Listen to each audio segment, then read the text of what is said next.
episode of The Ruins of Warsaw, our Vampire the Masquerade game that takes place in Warsaw, Poland in 1947, just after the Second World War. I'm Alexandra and I'm the storyteller. Hi, I'm Dolores and I'm playing Janina of Clan Bruja. Hi, my name is Faye and I'm playing Beatrice Wozniak of Clan Malkavian. And as always, we have partners who takes care of tech for us and moderates a chat, for which we are very grateful. And thank you so much for being here with us to continue this story. Sorry for a little bit of delay. It seems like a lot of things decided to go wrong just before we were about to stream, but we're here now and hopefully that will be the end of difficulties. So, to do a quick recap, last time, after speaking to what remains of the Anarchs and agreeing to go with them to help look for a Malkavian, Oscar, who is believed to be held captive by Sabbat, Bea and Janina separated as Janina was confronted with some of her past deeds and consequences, for which her sire took responsibility and was forced to accept the blood bond to one of the hounds. And after a few interactions, Bea talking to Bruno about forgetting, Janina talking to Isidore about what happened to Daniel and what happened earlier when Janina and Mara brought danger to Anarchs.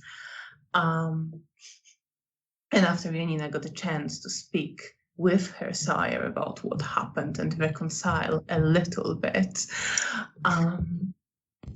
the coterie set out with two of the Anarchs. On their way out, they ran into Nastia, a young Bruja, and Bea had a vision of something disturbing wrapping itself around her, her being completely unaware. They warned her about it, but had to leave together with Isidore and Zoya. They headed far south, away from Hotel Bristol, about 2 hours of walk, even a bit longer, to a much emptier area of the city, or even slightly outside the city already, where there were a lot of villas surrounded by trees and dark wood stretching behind them. There was a barking and then howling of dogs that could be heard in the distance, and Bea had some disturbing visions and insights that told her of meetings and told her of danger and warned her not to go where she was going.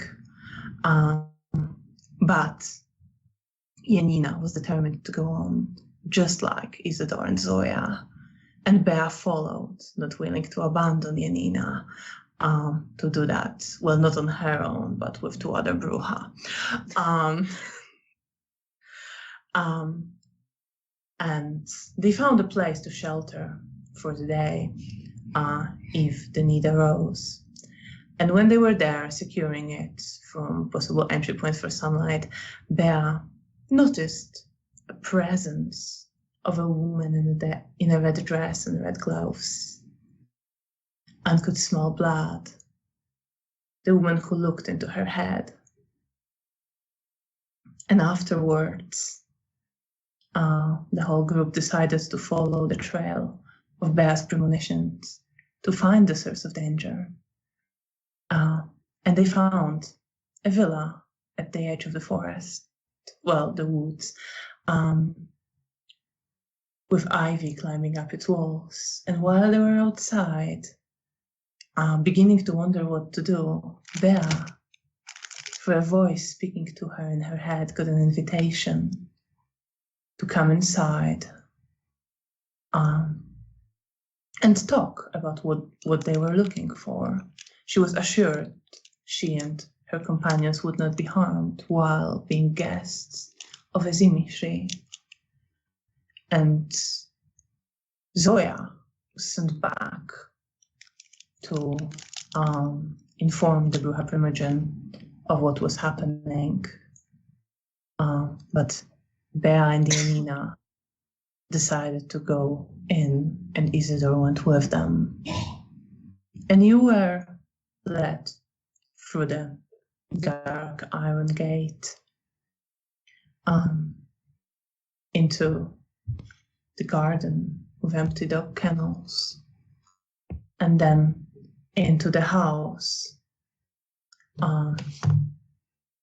The man who opened the gate opens the door for you, leading you inside. And you step into the house you were invited to. It is fairly dark inside. You enter a hall, which is very sparsely decorated. There are doors, a bit of corridors leading to other parts of the house. There is a staircase to the side on the right. The walls and the floors are completely white, made of marble. And there are a few paintings hanging on the walls. And in the very dim light, you can only make out the shapes of mountains in the paintings. The mountain peaks look dark and foreboding and completely still. The man leads you up the stairs, also made of white marble. And once you reach the first floor, along another similar corridor, and into the room. And as you enter the room, which also is predominantly white, with few furniture, there is a desk there, there is a sofa to sit on, but it's mostly empty. And you notice that the white walls are decorated with patterns of what looks like white lace. And it is brighter here. And there is a chandelier above your head that casts light and a lot of shadows onto the patterns of the walls. And the chandelier is also made of this lace structure, which upon looking you realize is probably bone, very intricately shaped and woven. Opposite the door, as you enter, there is a large window leading to the balcony, the balcony door. The window is open, letting in the cold air.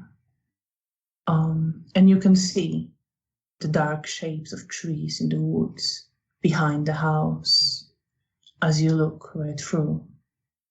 And you hear some howling in the distance once again.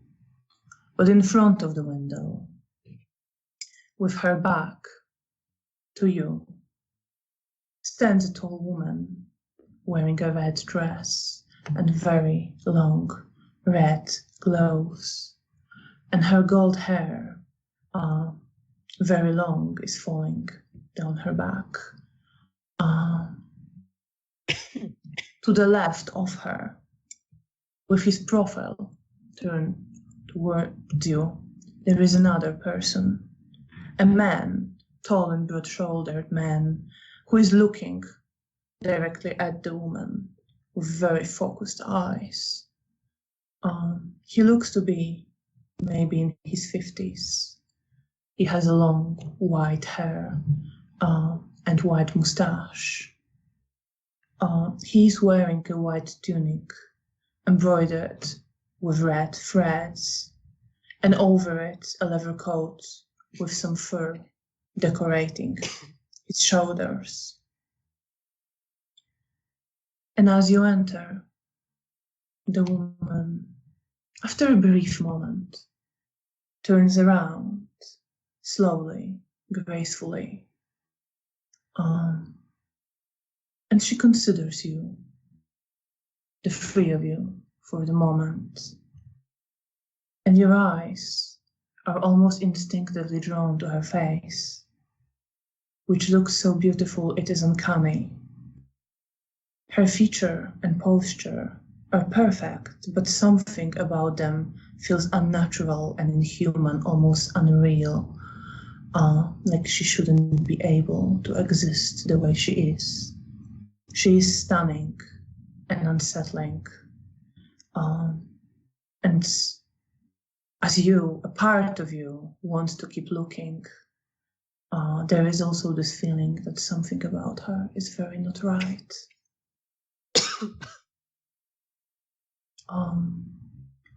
Janina, how are you feeling? What are you thinking at this moment, being in this place? Well, I think I'm very taken aback by how beautiful she is, and I definitely consider like her attractive. And I'm probably like I'm transfixed, but I think I'm also like very aware of the situation that we are in. So I try to shut the feeling that I feel towards her aside and keep myself like on the edge. But there is like, I think she's very beautiful, and it's uncanny for me to like think. Usually this is not really my type. I prefer like more normally ordinary looking women, but when I see her, there's just, I'm instantly drawn towards her, and I think she's stunning and beautiful, and it takes me a lot of strength to think about that she's dangerous and that we are in danger. She is unlike anything you've seen before. Bea, what goes through your head? Mostly terror. Unlike Janina, who's just apparently horny, I am just trying to focus on every form of etiquette lesson that I've ever been taught, and attempting to not make this situation worse than it's probably going to get.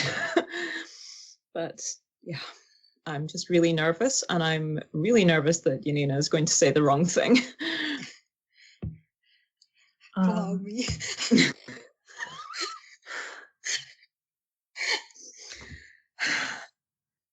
Okay. It was a joke. Yes, I assumed that. Moving on. Isidore bows. I follow suit.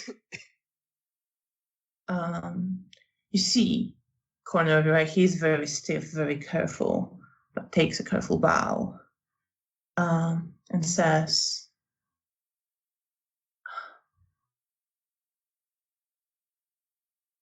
"Thank you for your invitation. My name is Isidore Grabowski. I was told you're willing to talk about what we're looking for." And the woman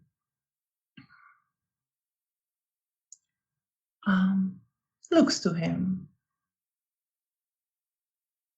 Her face softens a little bit, but you can't quite tell what's going through her head. And she just says, "Welcome to my house, Count." Bea. Around the same time, you hear a voice in your head. And you notice, though she is still at the moment looking at Isidore, some part of her attention shifts to you, as if she looked directly at you at the same time. And you hear in your head, "Welcome, Beatrice. I'm glad you accepted my invitation." I bow my head to her as she thinks that at me. And she continues, still in your head.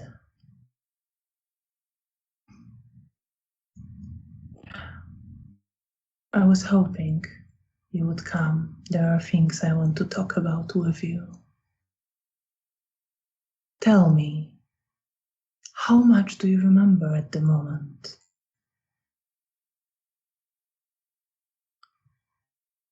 What about? I think, rather than say. Who you were, your former life, before you became what you are. Nothing.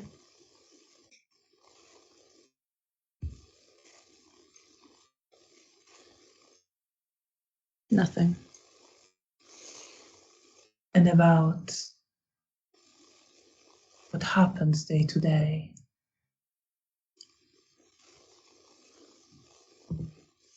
I remember bits and pieces, feelings more than events, but I think you already know some of this.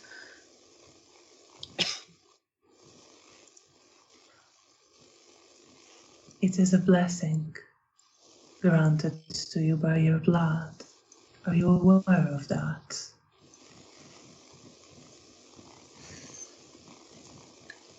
Try to answer me. I'm certainly aware it is part of my lineage. Do you think it, or do you try to actually answer her and reach into her? I'll try to answer her. Roll your intelligence and subterfuge with difficulty 9.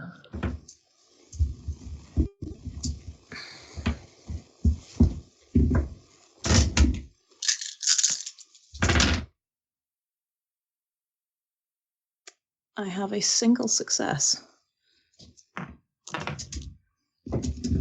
You have a single success.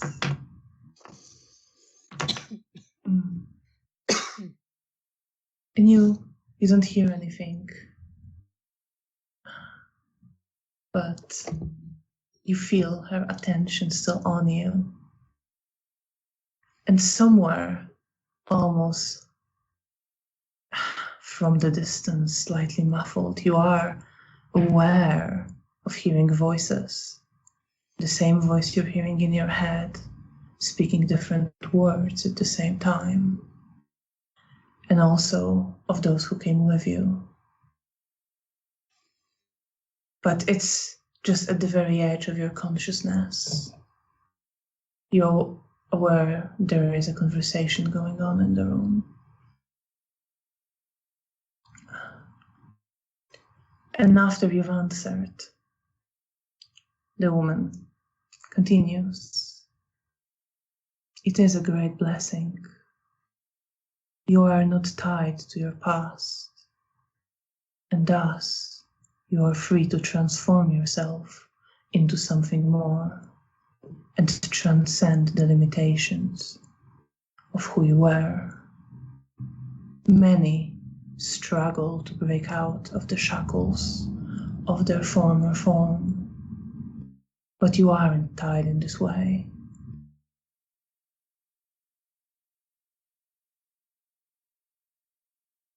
That is certainly a different way to look at it than others tend to see it as.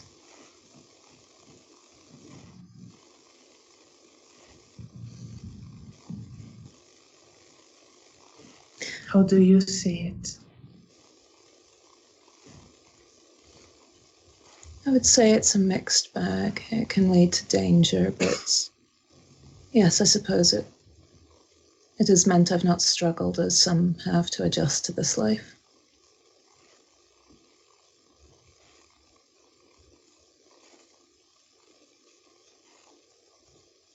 It's not just a question of adjusting. There is so much more you could become.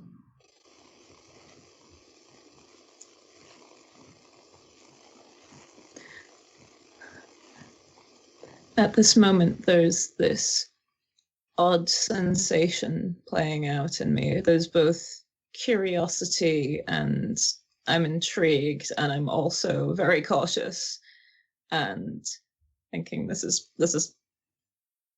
probably too good to be true.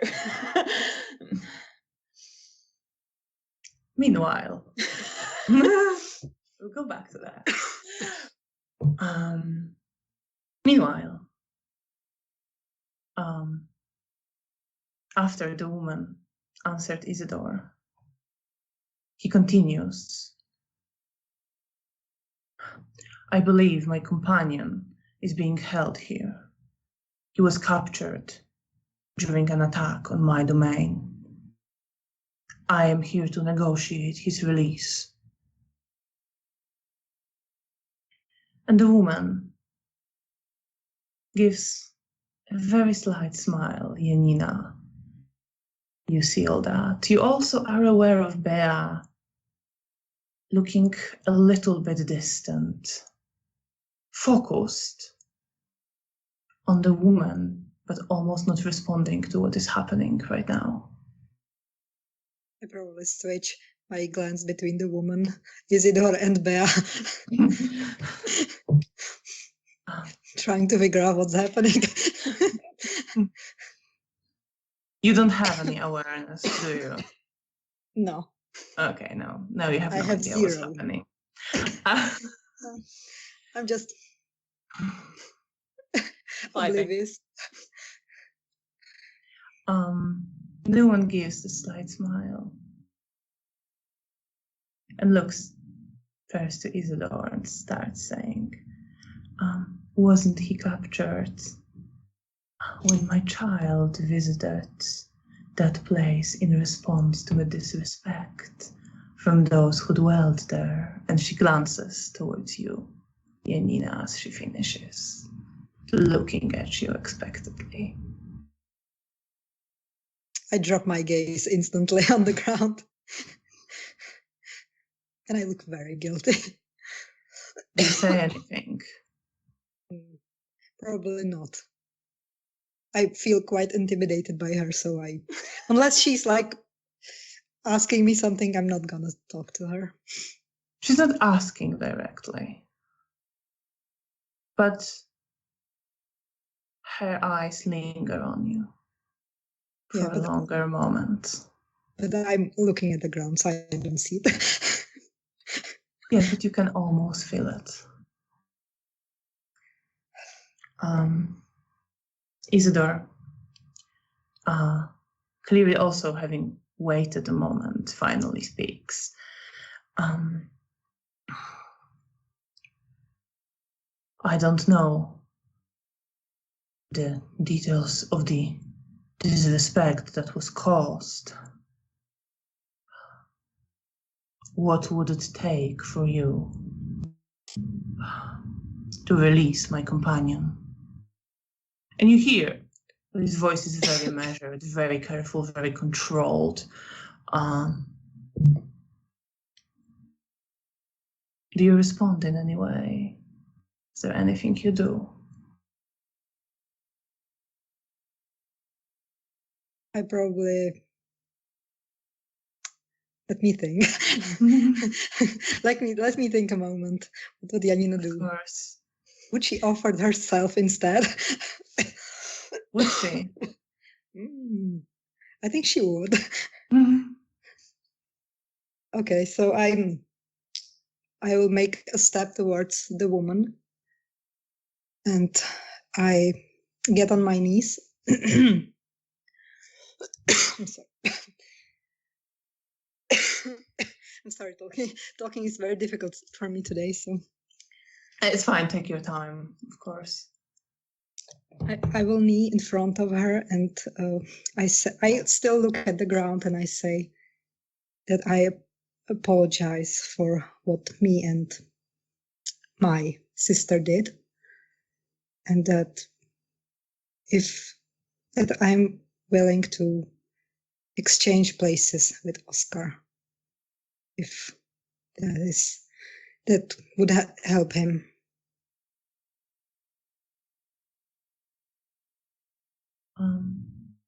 She looks to you with, again, this soft expression.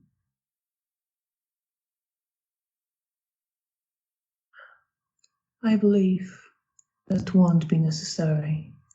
As far as I'm concerned, the price was paid. And she looks back at Isidore. The Malkavian wasn't the one who disrespected my child. I will let you take him if he wants to leave. He is a guest here and an interesting subject.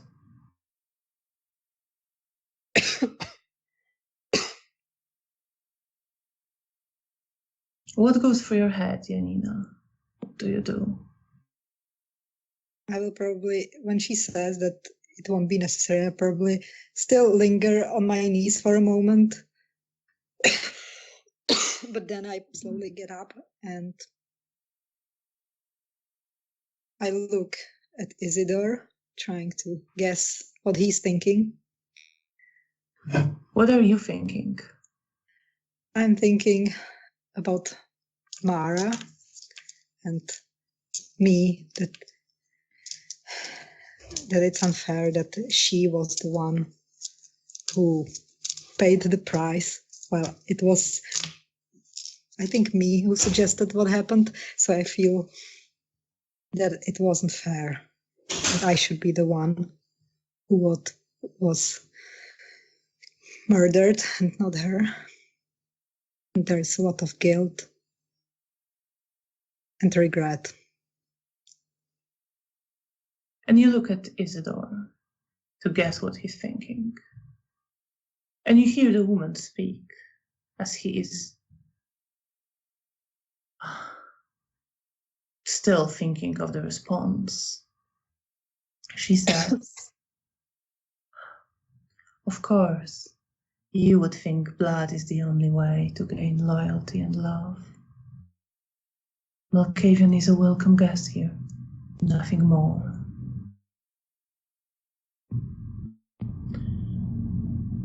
And see, Isidore is a bit startled. He tries to hide it, but doesn't quite succeed.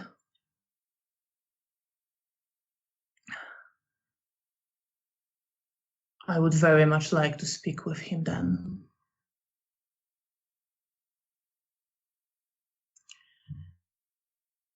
And she just nods and says, of course. Bea, you are having your own conversation with her. Am I aware as to anything that's being said, or is it just kind of all faded out? Roll your wit and alertness with difficulty 8. No. You don't have a clue. Was it a botch or was it? No, it was just no successes. Okay, so yes, you are aware something is happening, but you can't quite focus enough to distinguish the words. Uncharacteristically, don't even react when Janina kneels down and offers herself up. I'm still just focused on the woman not moving.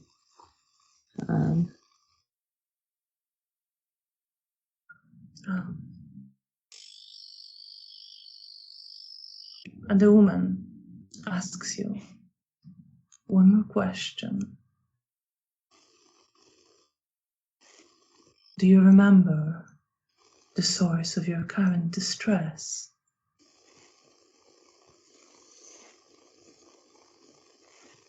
I focus on the feeling. Do I remember? I guess you remember Felicia pretty well. So you would remember something to do with that.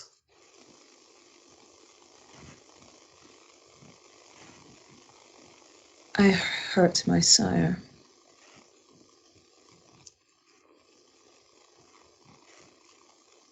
And that causes you distress.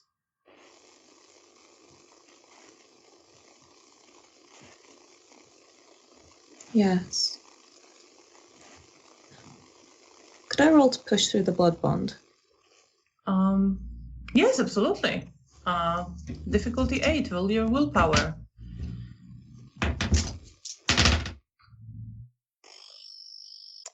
I have 2 8s and a 10, so 3 successes. Yes, you push through. Although it's maybe not entirely mine.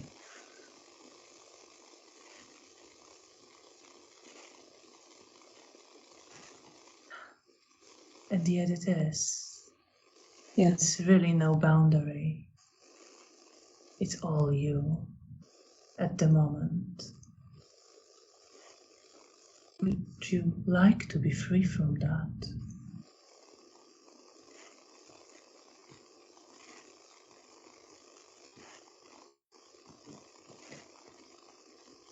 And before you have a chance to answer, what goes through your head? Whilst I'm free, whilst I have a moment not under the strength of the blood bond, part of me thinks yes. Part of me thinks, but at what cost? And before you have a chance to answer, you hear a voice still in your head. I could do that for you if and when you come to me, ready to accept all that comes with it.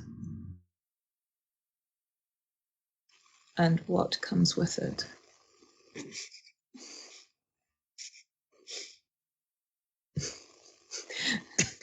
Bea's asking for the fine print.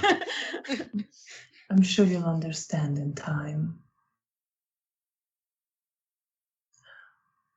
I think now it's time to go, to talk to the one you looked for.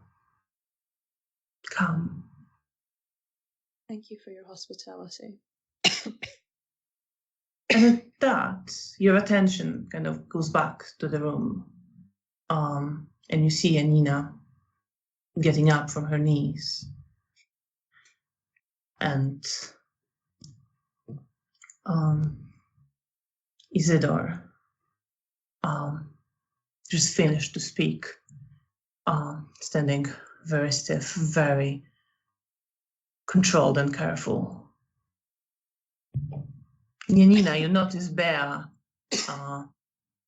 look with more focus around the room. I try to catch like her gaze and try to like figure out what was happening. There's maybe a little flash of confusion.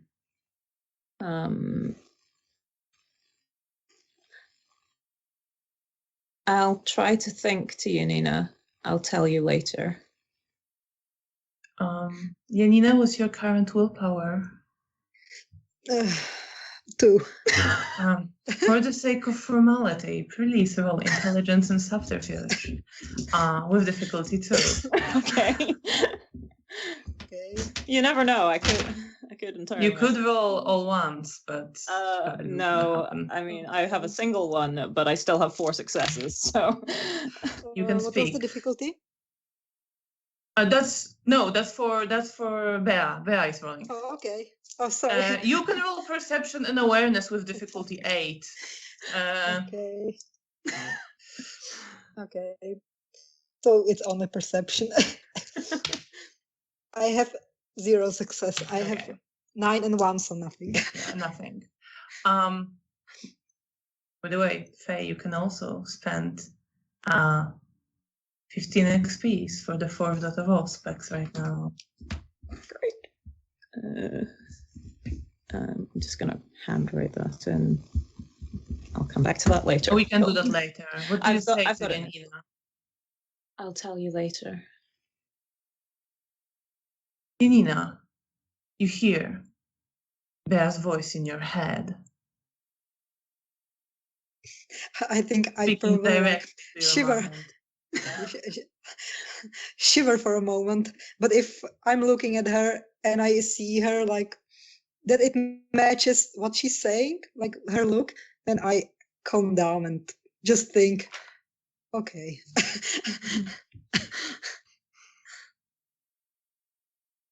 The woman in a red dress and long red gloves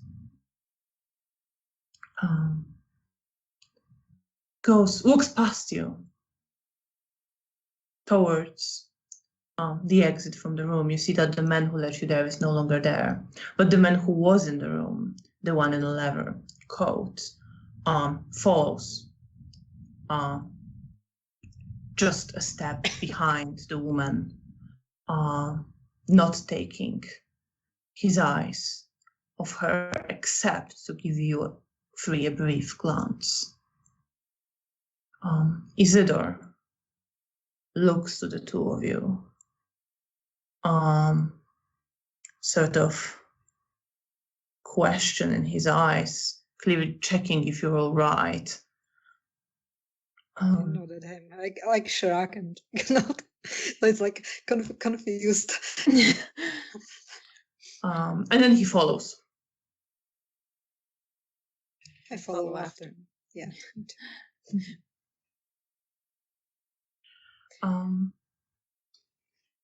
Were you gonna say something, Faye?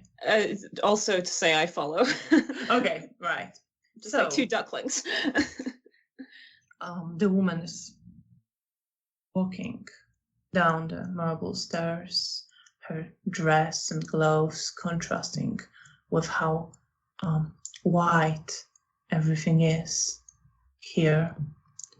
And she steps into the hall and starts walking through it towards the other side of the house than the entrance, the side closer to the woods. But before you turn into the corridor there, you see someone emerge from one of the rooms. And Janina, you would recognize him as Arek. And Bea, you would recognize him as someone you intensely hate. He leaves the room, and you see that he's wearing a slightly worn out but clean shirt and holding the cup that he normally wears in his hands. And he pauses as he exits the room and looks to you, visibly surprised and stunned.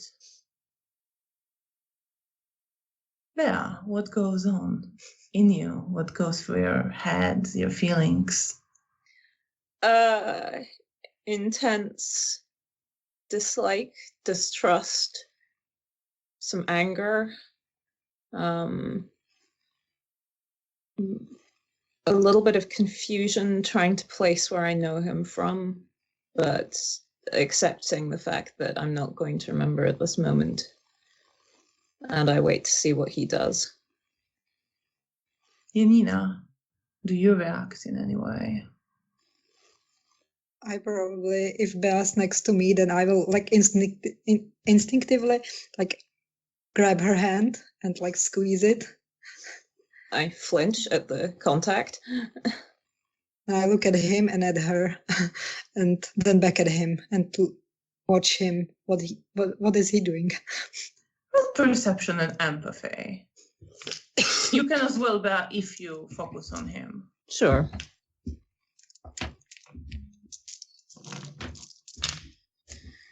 I have 2 successes. I have 2 8s, if that's enough. Does insightful apply? Yes. Okay. Difficulty is 6, yeah. Okay. In which case that's 5 successes. Okay, so Janina, you don't see like beyond his initial surprise. Bea, you see that he, as the surprise wears off and he considers your presence there, there is an anger in him and jealousy and just also intense dislike. I kind of enjoy that moment. There's a little bit of smugness there. You see the man who is following your host. Give a nod to Arek, who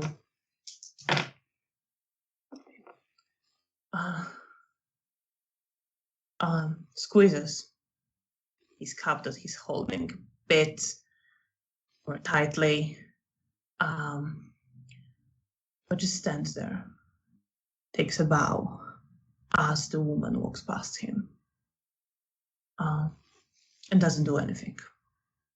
Okay. I continue following after Isidore then. My gaze possibly lingers on him a little longer, but I don't otherwise make any other You gesture. notice that he's not looking to you now. He looks at the woman until she disappears in the corridor, going to the side. Janina, do you also follow? Yes, I will follow. Is Janina still holding my hand at this point? I think she would, unless Bea would flinch, or I think maybe we will be past Arek and we would get into the room, then I would let you go. Okay. Because I don't want to hold you in front of the woman. Okay. Once she releases hold, I relax a little bit, but there was this tension in me the entire time. And you are led into a much bigger room. Also brighter than the rest of the house. This room, although the walls are still white, is much more decorated. There are heavy curtains and shutters that would block any light from the outside. There is some wooden furnitures, tables, and there are ornaments on the walls, some quite abstract, looking almost like wooden carvings, but not quite. The material is not quite right. Some are some thick material woven and arranged into pictures, the scenes of hunting, all in very earthy tones, browns and greens. Janina, roll your perception and medicine with difficulty 8. I have 2 successes. 2 successes. Yeah. So, you do see the ornaments, both the ones that look like carvings and the ones that are arranged into scenes, are made out of tendons and muscles and stretched out organs, and you, maybe not wanting to realize, are aware of at least some of the parts of the human body that you recognize here on the walls. I probably I'm grossed out a bit, so I try hard to. I probably flinch a bit, but then I try to hide it. And the center of the room, there is a marble pedestal on which you see Oscar. His body is arched back and to the side in an unnatural angle, as if he was frozen mid a dance movement or mid-fall. He looks better built, better shaped than at least Janina would remember him. His skin looks smoother than before, but skin is peeled off in a few places, revealing muscles that aren't arranged like normal muscles, but instead are an intricate ornament decorating his body in certain places.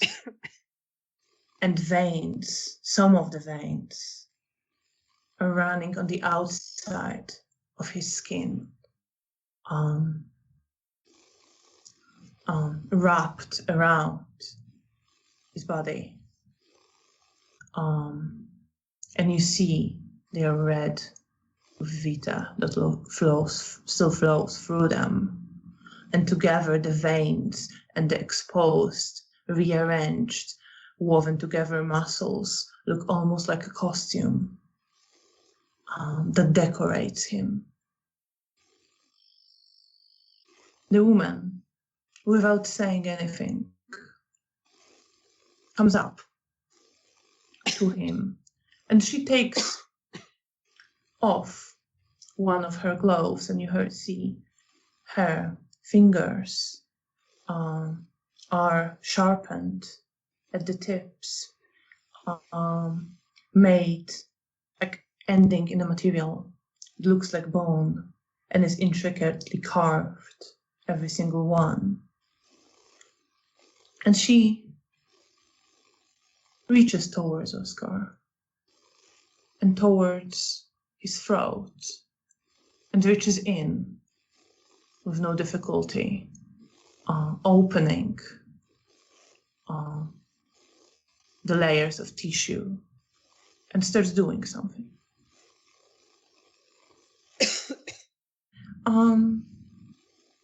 I would say, please roll your courage just to see how well you're holding up.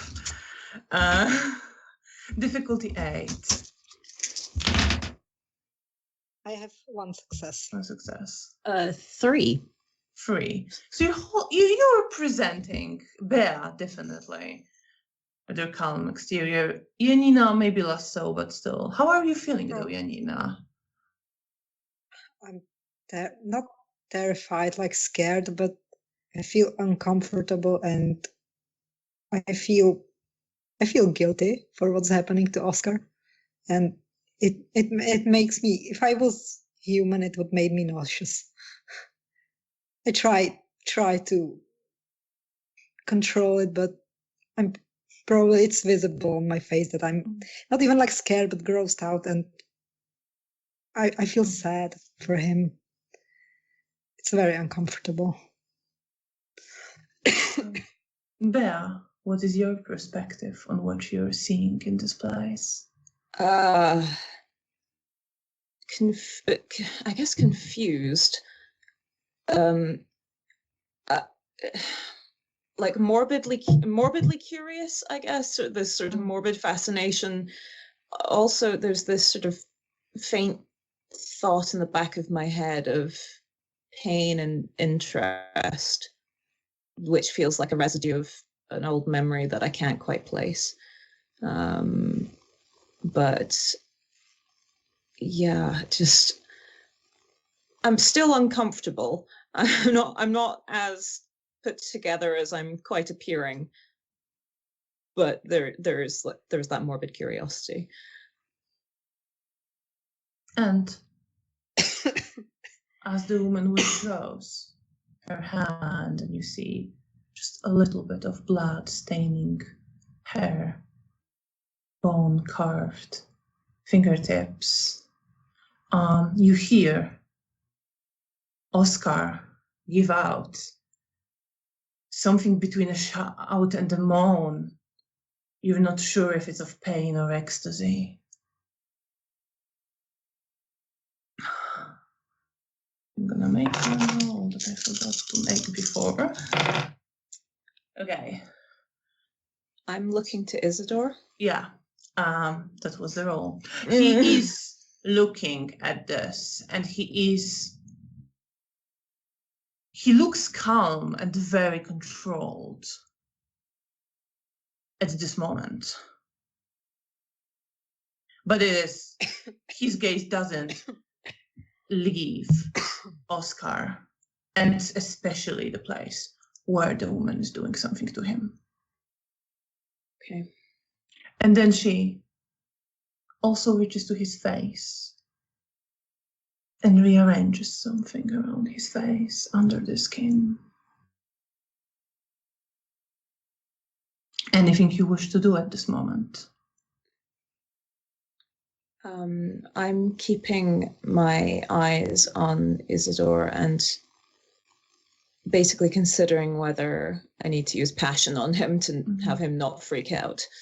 Well, at this moment, he looks in control, quite well in control. Okay. In which case, I will not interfere. And I will move my gaze back to this scene. Janina, do you wish to do anything? I'm stunned. I probably just like watch and try to calm myself down. And as the woman is finishing whatever she was doing and rearranges the skin on Oscar's face and some of the veins that run through it, the door, the different door than the one you used to enter, the one on the other side of the room, opens, and you see, step inside, a person you've seen before, a man with piercing blue eyes, no hair, no eyebrows, just his skin woven into braids, decorating his head, wearing a jacket of dried out body tissue. Step in, and he's carrying over his shoulder a person, a young man, who is kind of thrashing. His muscles are contorting, but you can see that his limbs are all limp, they're not moving. And he looks, when you glance at his face, as if he wanted to scream. His face is contorted, but no sound comes out. Janina. I'm in full. As soon as I'm controlling myself while I'm with the woman, but as soon as I see him, there is so much anger at me because I know he what he did to Mara, and I can't think about anything else. I forget about Oscar because this completely takes my attention. Then I would. I was going to say, can I see this happening? Roll your perception and empathy, but you were specifically focused on Isidore, so I'm going to give you difficulty 7. Sure. Bye, Janina. Does insightful apply? No, I don't think so. I think it's more noticing something that's happening in the moment.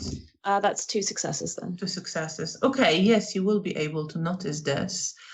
Janina, please roll your self-control. And I'm going to say, because you're a bruja, and because it is your loved one, it is difficulty 10. Do you wish to spend willpower? Okay, I spent willpower. Oh, I have 2 willpowers. Okay, let's. Before you roll,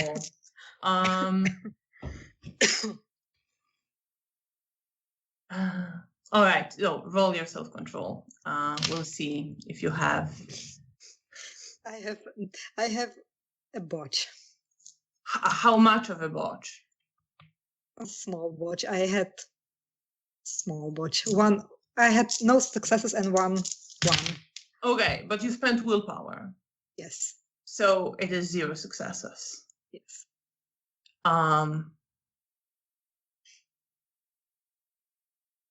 Bea, because of that, you know Janina is about to go into frenzy.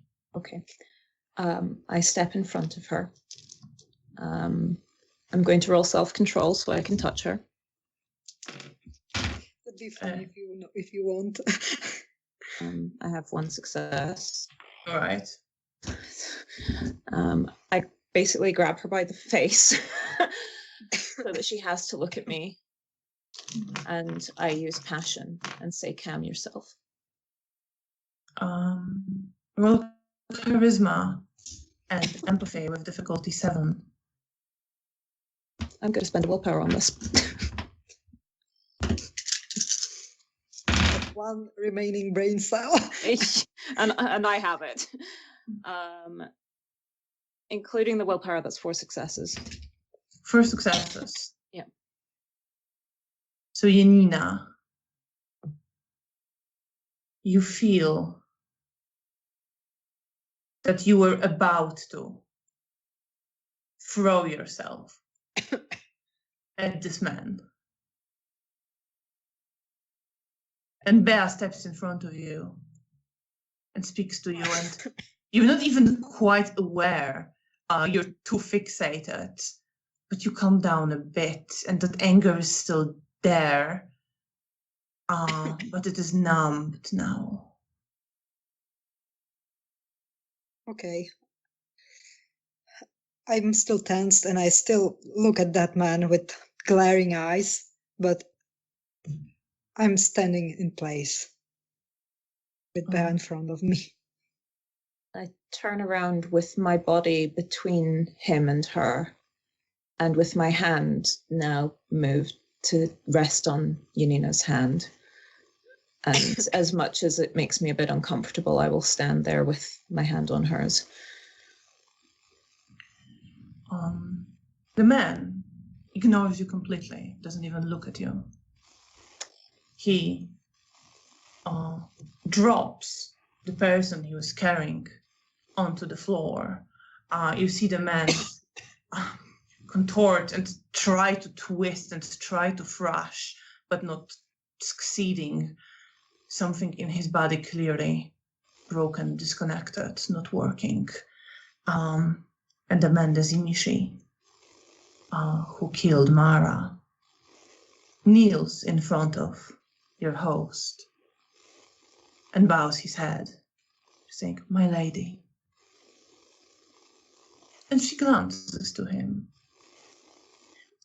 and gives a benevolent smile.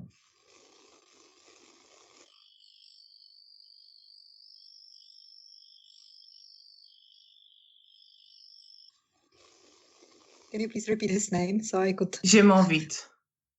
I will write it for you. I will not remember that.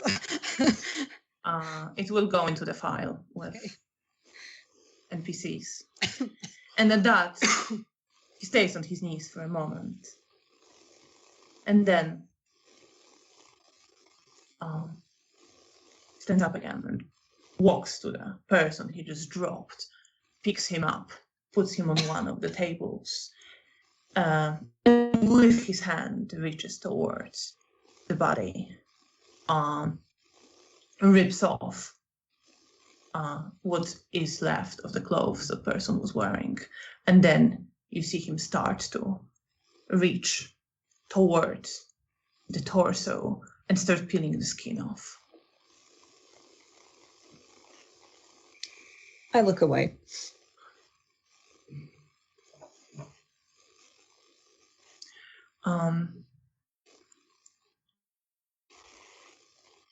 The woman looks to all of you.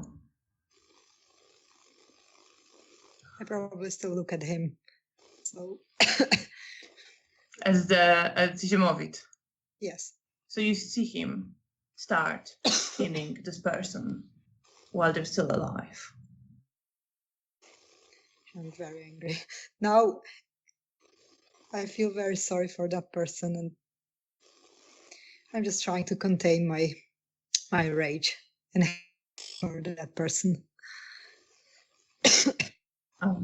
The woman looks to your trio. I'm looking at her now. You may speak with him now. Thank you, I say in as controlled a voice as I can. Isidore is also looking at Zhemovit for a longer moment, just like you, Janina. But as your host says this, he forces himself with visible difficulty and walks up to Oscar.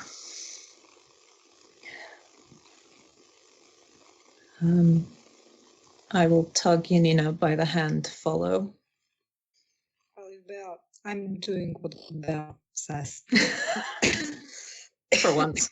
But my gaze is still, I'm still watching the Tsimichi that is skinning that poor person alive. But I'm walking the way Bea is forcing me to go. And you walk up to Oscar, and you see his face. He kind of glances towards you. As Isidore just walks up to him and says, "Oscar, I'm so glad to see you. We need to get out of here." She says, "You can go." Oscar is looking almost dazed. And he can't quite turn his head, but his eyes look towards you as you came up to him. And he says, "You look at me now. Finally, you see me."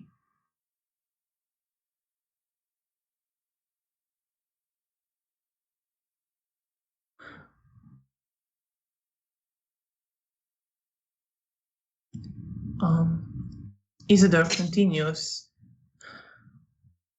"What are you talking about? Listen, we are very lucky to be able to take you from here. Please say you will come with us."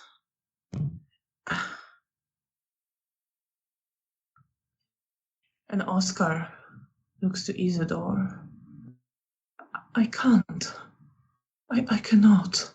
I can't."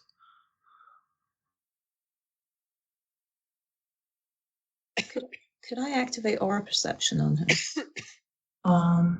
Yes, absolutely. That's perception and empathy, difficulty 8.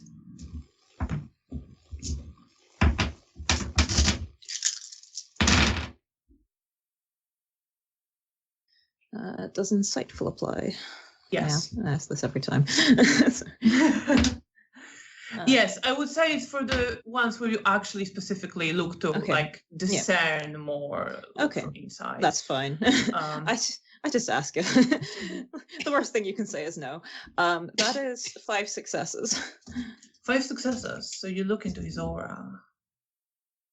It's pale aura of a kindred. And you see a satisfaction in there. An ecstasy and pleasure. And calm.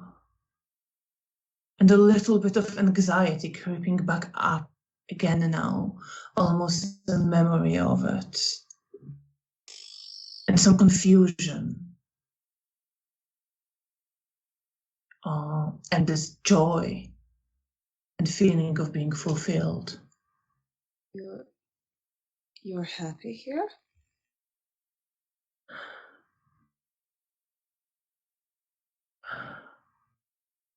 It's gone.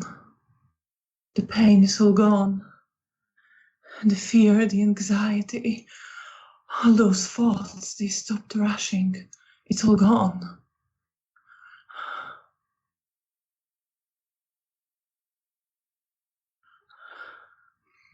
And you see that he is visibly in pain.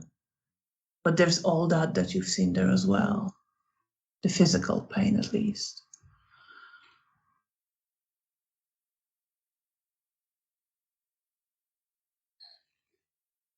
I look to Isidore. Before that, Janina, how do you respond to all this? I watch him and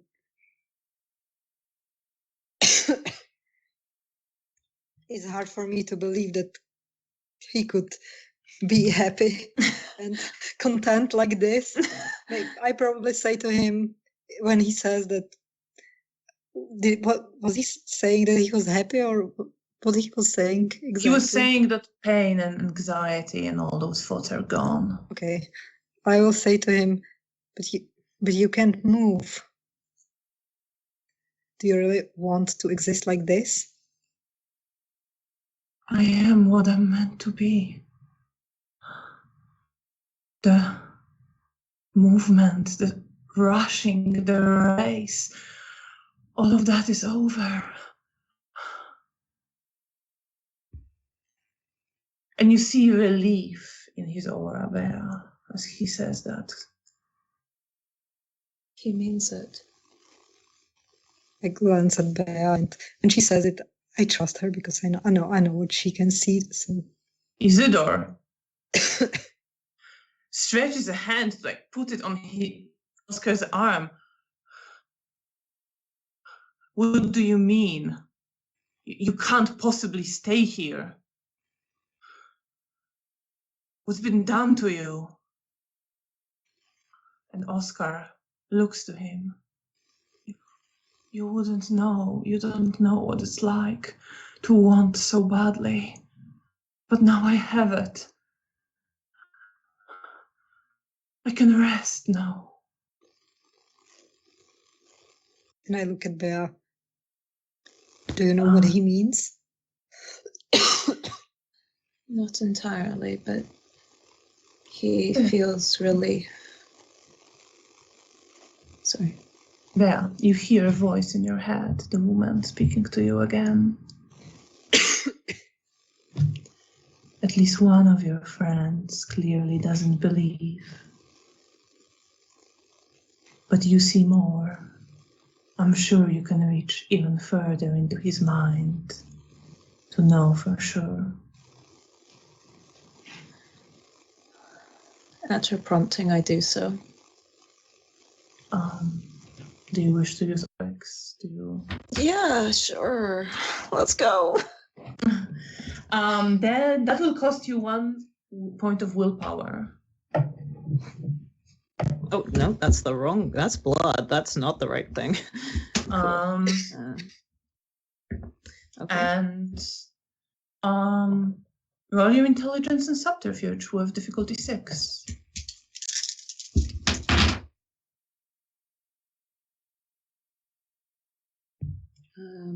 I have 3 successes.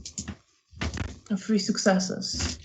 You reach into Oscar's mind, and you catch a memory of him always struggling to be noticed, to be seen, of him needing eyes of others upon him, of him needing to be something to be watched and admired. You see that he sees himself as that now. And he has attention here. And he's calm because he struggled so much in every moment. Anxious, he will lose it or not get it, or someone will have more of it.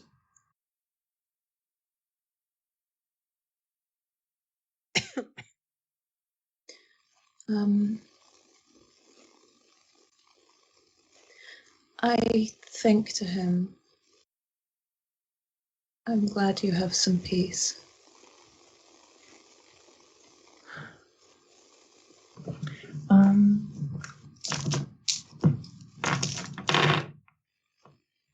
Yeah.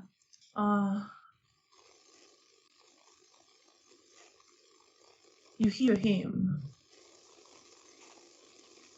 His attention turns to you and your voice and your perception that stretches into him now. And he responds not even with words, but with this calm acknowledgement and warmth. And I then think to him, I see you.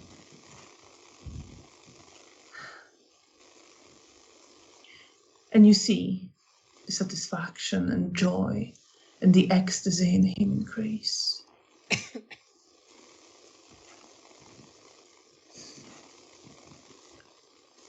Isidore is still like putting his hand on Oscar,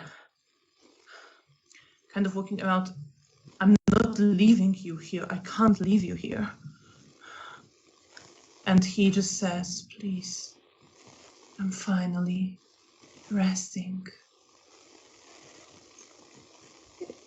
Isidore, if you take him from here, it will genuinely be against his will.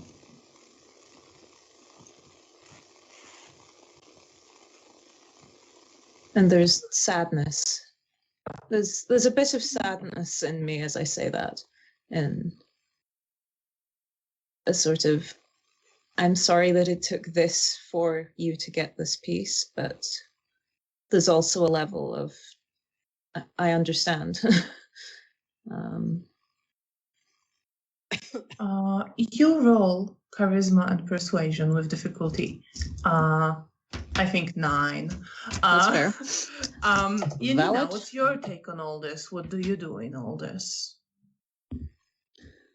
Well, I think it's hard for me to believe that he is genuinely like satisfied. I think that he's like brainwashed or something, because I see that he has to be in pain, and because from what I'm seeing. But if Bea says that he means it, I like soften a bit, but I still think it's not the right thing to do to leave him here. Okay. I'm going to spend a point of willpower on this because I don't want to get into a fight in Tsimitsi's house. That seems like a bad idea.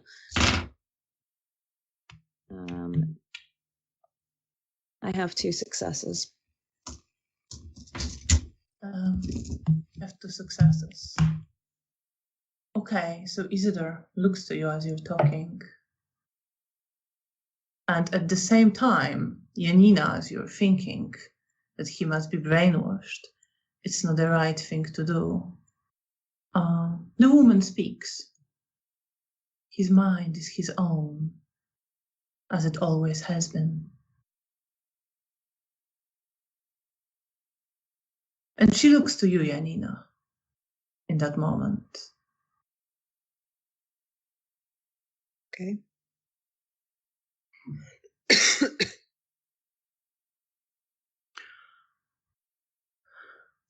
Isidore,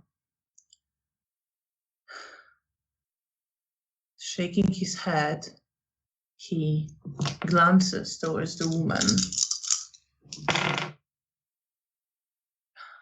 And you see a little bit of bloody tears raising his eyes.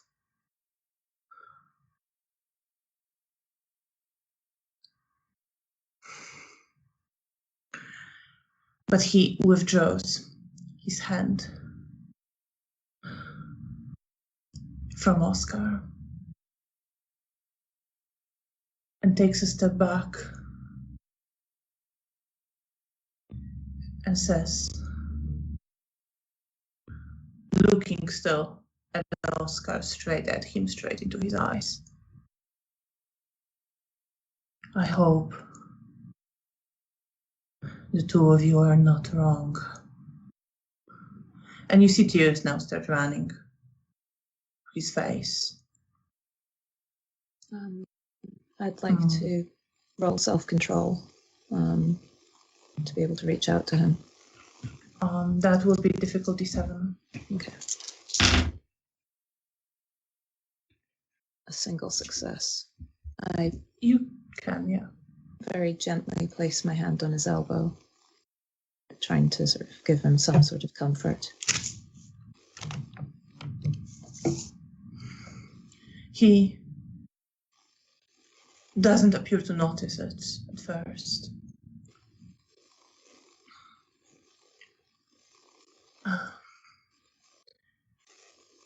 And then he sort of shakes himself.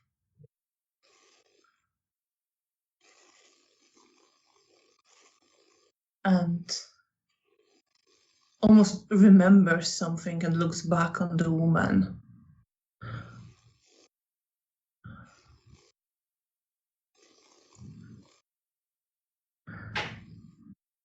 Thank you,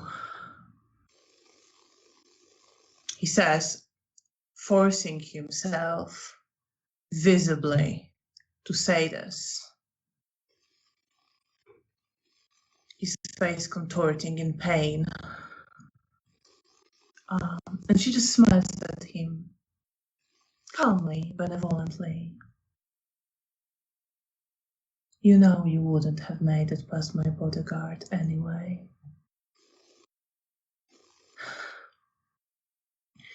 And you see just his face twist in a grimace of pain, Isidore's face, but he doesn't respond.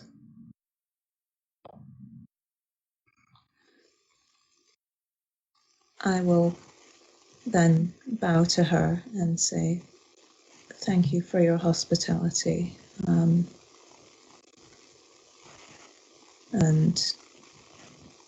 for this opportunity. We should not overstay our welcome.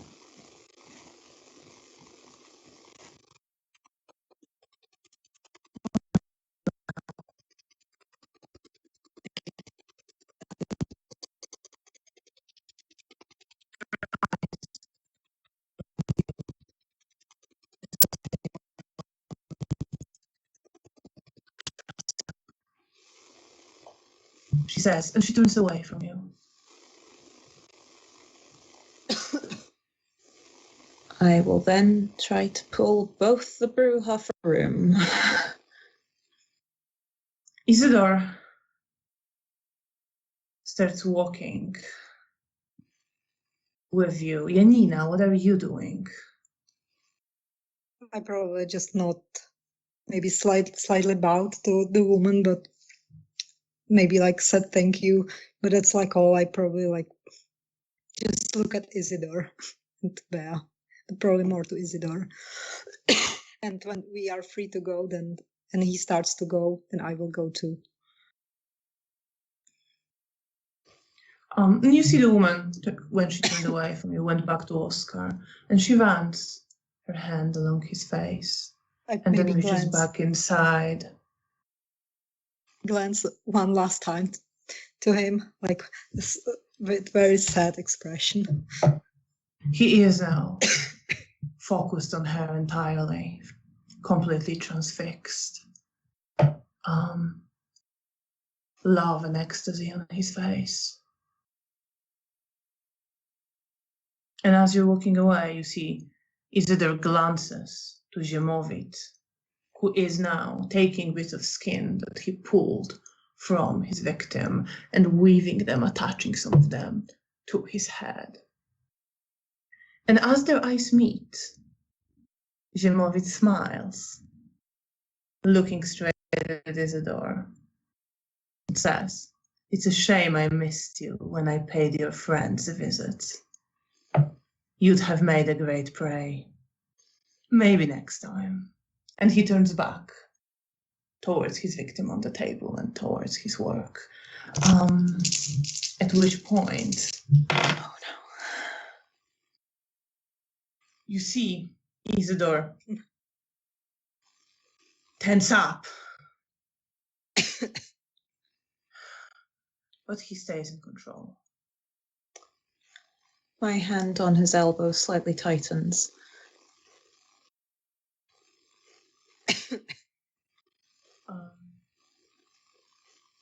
And you hear, as you are going towards the door, the bodyguard who accompanied your host from the moment you saw her speak for the first time as he looks to her. Should I see them out, Voivod? And you don't hear her reply, but he starts walking with you.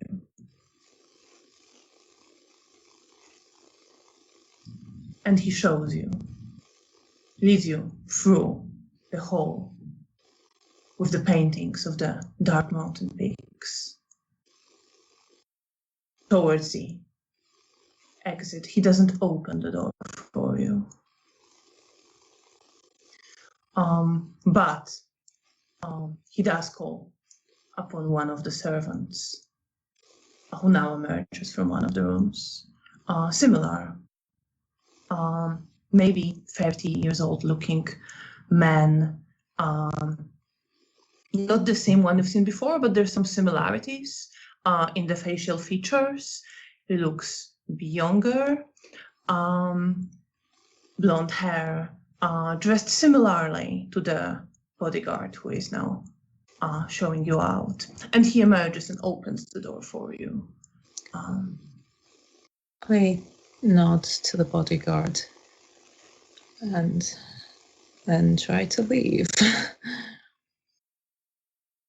And you leave, and no one stops you. And Janina, do you leave as well? Of course I do. And Isidore leaves as well, not looking at anybody. He's just going straight for the door. And the man who let you in before is at the gate and opens the black iron gate for you. And you step out of the villa of Ezimishi. I think maybe now we could take a break. 15 minutes. Thank you so much for everyone who's watching. We hope you enjoyed this. And we will be back after this short break to have characters process what just happened. So see you. Hope you stay with us. Take care.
And welcome back, everyone. Thank you so much for staying with us to continue the story of Bea and Janina.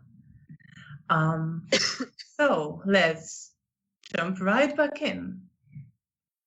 As you have left the house of a Zimish woman who invited you, who, as you've learned, is the sire of a man who killed Mara.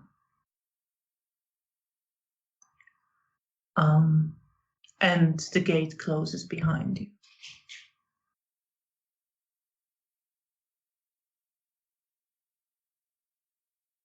I keep walking in the direction of where Zoya went. And I don't say anything until we're quite far away. Yes. Yeah, Isidore. As well. Yeah, Isidore is also not saying anything. He wipes some tears off his face, but not very carefully, smudging it all around. And he's also walking towards the garden shed that you converted into shelter.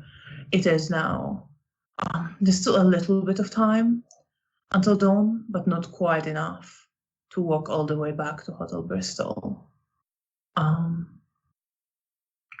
Or to your haven, which would require crossing the river. Janina, what are you feeling and thinking as you're walking away from that house? Well, I think I keep thinking, like, I think I forgot a bit about Oscar. Like, I feel sad about him and what happened, and like, breaks my heart that we had to leave him there. But also, like, I keep thinking about that man that killed Mara. That was just like a few steps away from me, and I'm angry. So And it's like these two emotions, sadness for Oscar and anger. And you would realize, because you know, you have somebody else's memories mixing with your own sometimes. You would at least have a thought that he perhaps has Mara's. But I think that like thought makes me nauseous, because imagine that someone that I love is inside of that person, and that skinning alive goes through I imagine it. So it disgusts me that Mara has to live inside of that person. And Bea, what are you feeling and thinking, walking away from that house? Unsettled, but relieved that went as well as it did, because I wasn't entirely convinced that both Bruja would get through that without losing their tempers. Surprises. I'm also just relieved that nothing kicked off. I'm also just the sort of unsettled feeling is from how tempting what she was saying sounded. And now that I'm out of the house and I'm thinking about the skinning a man alive, I'm starting to wonder how many strings would be attached to that offer. But it sounded so very reasonable at the time. And it still feels a little reasonable, but also really not. I'm just a bit confused.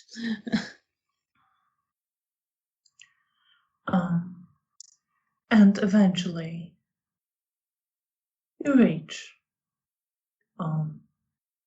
the terrain, the part of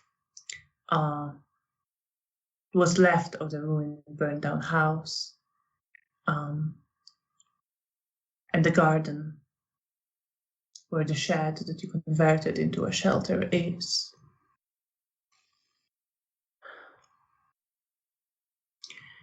Isidore glances towards the shed, glances towards you, and he just keeps walking towards the ruined house. And he walks up there, and you see him just tense up and smash into the wall, and it breaks. And then he smashes into it again, and it starts crumbling, the bricks shattering under his strength. And he does this several times without saying anything. How loud is this? It's pretty loud. Is it likely to draw some of the neighbors?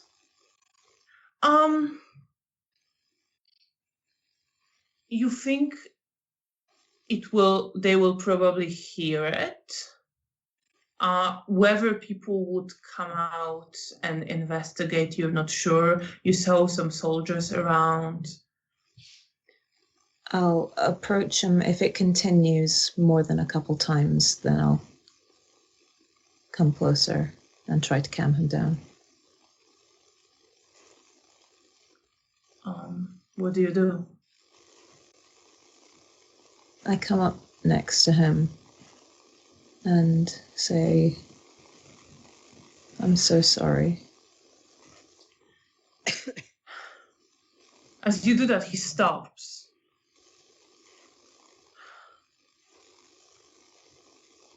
And falls to the ground onto his knees. Just hides his face in his hands. I kneel down next to him and... This scene, I will come up to him too. And I'm gonna... Does my roll from earlier still apply for self-control? Or would it have faded by now? I think by now it would have faded. Okay, in which it's case... the different scene, different place. Fair enough, that's fine. Then I will roll again. I will probably place my hand gently on his back. I have 2 successes. So I also place my hand on his elbow and just sit with him. And he doesn't say anything, but you feel him starting to sob, this kind of dry sobbing that shakes his body. I will say to him, I'm sorry, I wish we could have taken him back.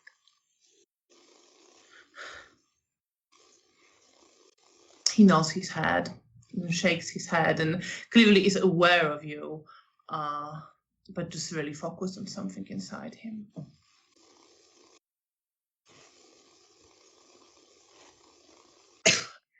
If he starts to sob, I will probably start sob very quickly too.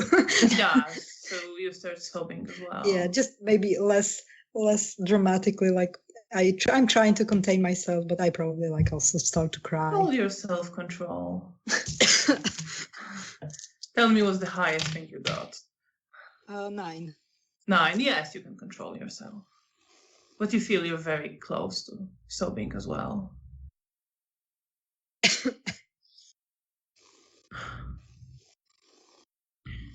Isidore straightens after a while.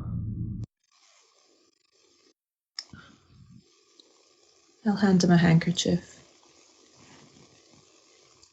Thank you. And he starts wiping his face.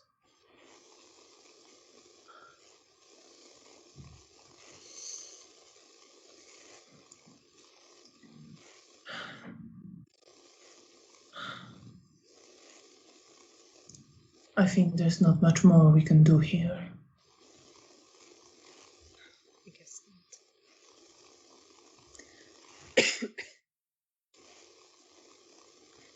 I don't know if it would help, but if you want me to explain what I saw, I can.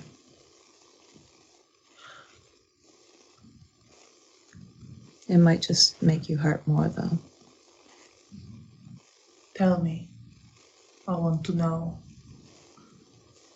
First, I looked at his aura to make sure there wasn't anything messing with him more than we could see with our eyes. And there was joy There was satisfaction. There was relief. And then I pushed further. I looked into his head. And his condition, he was desperate to be seen, to constantly be seen by others, be admired. And there was always this fear of losing it, of not being in other people's gaze, of not being admired. And he had none of those fears anymore. He felt relief. You see that he's trying to understand it and struggling with the thoughts.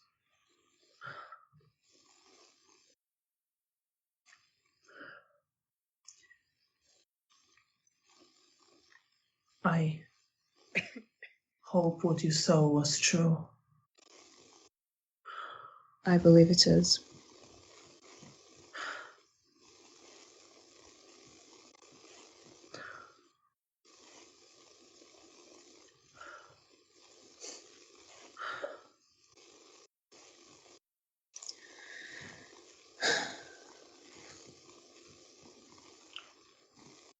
We will need to spend the day here. Of course. I look around, see if Zoya's appeared from anywhere after the loud sounds happened. No, she doesn't appear to be around, Okay. but she did. It was said that she would wait a little bit, but then head towards Hotel Bristol. Okay. Fair enough.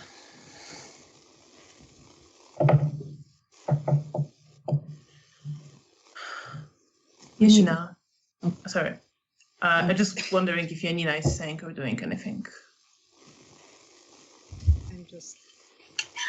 I'm at loss of words. I probably maybe mentioned that it's hard for me to believe that someone would voluntarily choose to be in that existence. But Bea says it's genuine, so who am I to judge?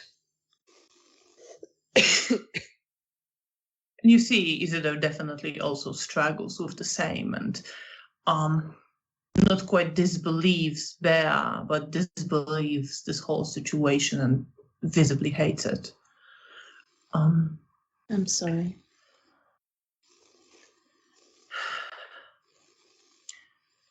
He stands up at this, more carefully wipes his face now. Thank you both for accompanying me in this. I appreciate it. At least what I could do. I wish it would have ended differently. And he looks to you. I appreciate what you said and offered. I would not have it, but I appreciate it. Just really wanted him to be safe. I guess he is content now. Sorry, I didn't quite catch that. That I said that I really wanted to save him, but I think that he's content now. But I say it with sadness. He just looks down at this. I'm really sorry for all that I and Mara caused, but Mara's not here anymore to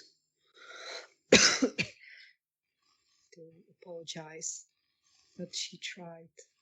The last thing she did, she tried to protect Oscar.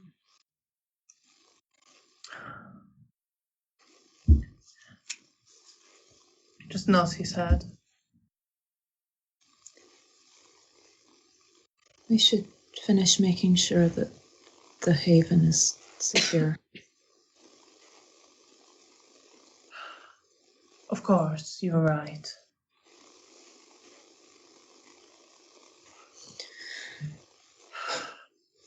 And he starts walking towards the shed, just on autopilot, very almost limp mechanical movements. But he gets there and he starts looking at the walls, first from the outside and then from the inside.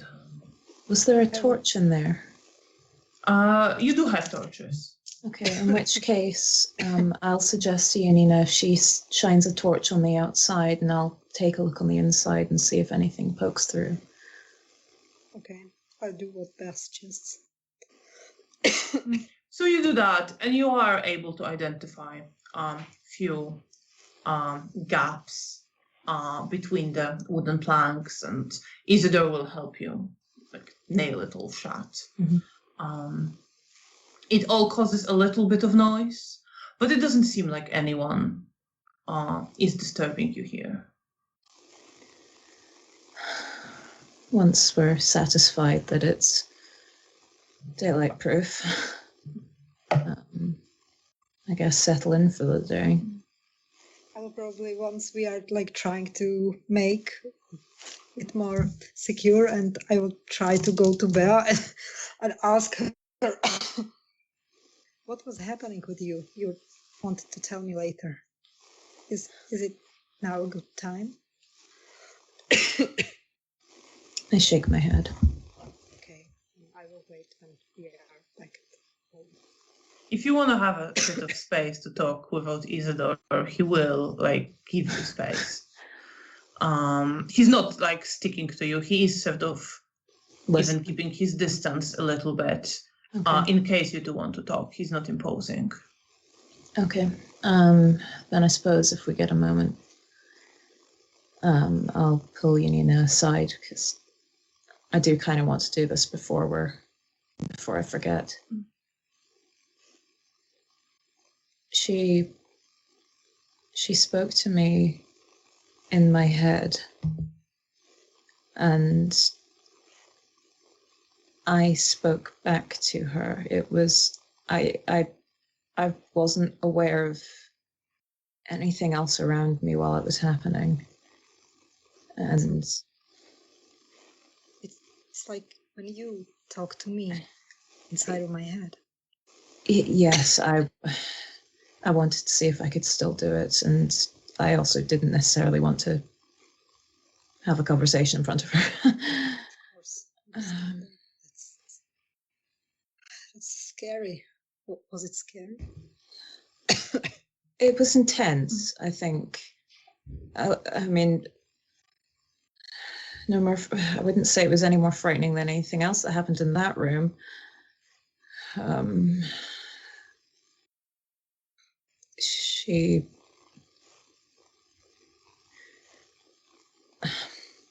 I think she found me interesting, or at least saw some sort of potential in me. I would be very wary about that. Yes. The things it's seen, it was absolutely terrifying, disgusting. It was definitely abnormal. That man who skinned that poor person, he's the one who killed Mara.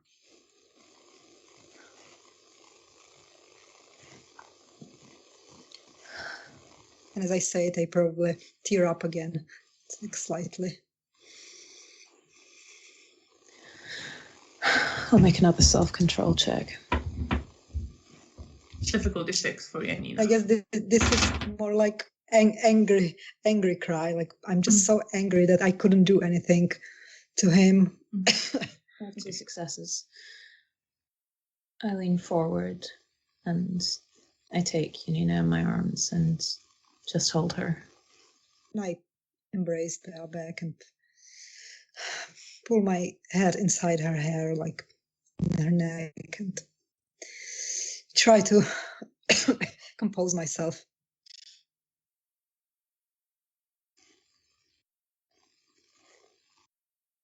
I'm sorry. You have nothing to be sorry for, and thank you for calming me down. I think I would throw myself at him. I can understand why. I know you do. And I stroke her hair.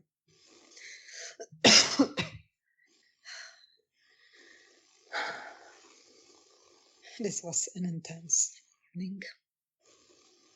But I guess it could have gone worse. It could have. Will you Yes. tell about all of this to the Ventru? Probably. It'll certainly give some sort of an insight. I'm not sure. Oh. And also, Arik was there. Do you know who he is? I know I hate him. Yes, he is. I think Bea told me who he was, so I know he was from your past coterie, and I think he betrayed you. That feels right. Thank you. Of course, I'm trying to keep your memories for you and refreshing them. I'm like a walking journal. If you confess to me, of course. Of course. Speaking of, I should maybe write this down before I forget. Of course. Write it down while your emotions are fresh. And using one of the torches in the dark room, I will hurriedly... I will probably like hold the torch in front of you so you could write it. Finish journaling. Do you write down a bit about being freed? Yes, because I don't want to lie. And there is part of me that is curious about it, even if it doesn't seem like a good idea right now. And you finish writing the events of that night. You are beginning to feel tired as the dawn is approaching. Isidore has gone into the garden shed now. You see that he's sitting in there. He sort of positioned himself on some of the wooden planks that are in there, and he is half sitting, half lying on there. And he's looking at his saber. Just it's not unsheathed. He just kind of holds it in his hand and is considering and calculating. But it is all pretty resigned.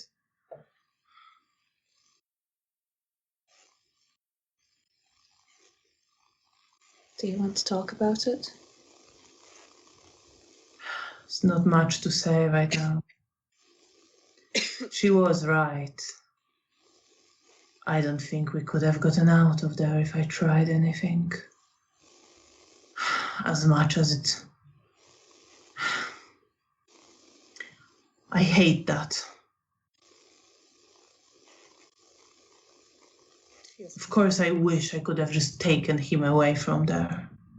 But he was all twisted. I wouldn't know what to do about that. No. I guess Oscar's gone now. I think if you had taken him, I think a part of him would have resented you for it.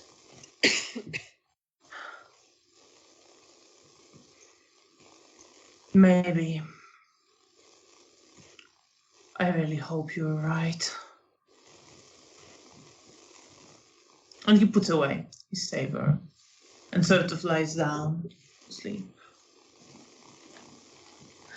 I consider whether mentioning to him that I don't tend to sleep very well, and then decided that I don't really want to if I don't have to. So I'll curl up in a corner. Curl up next to Bea. Like not touching her, but I'm next to her. And you both fall asleep, full of memories of that night.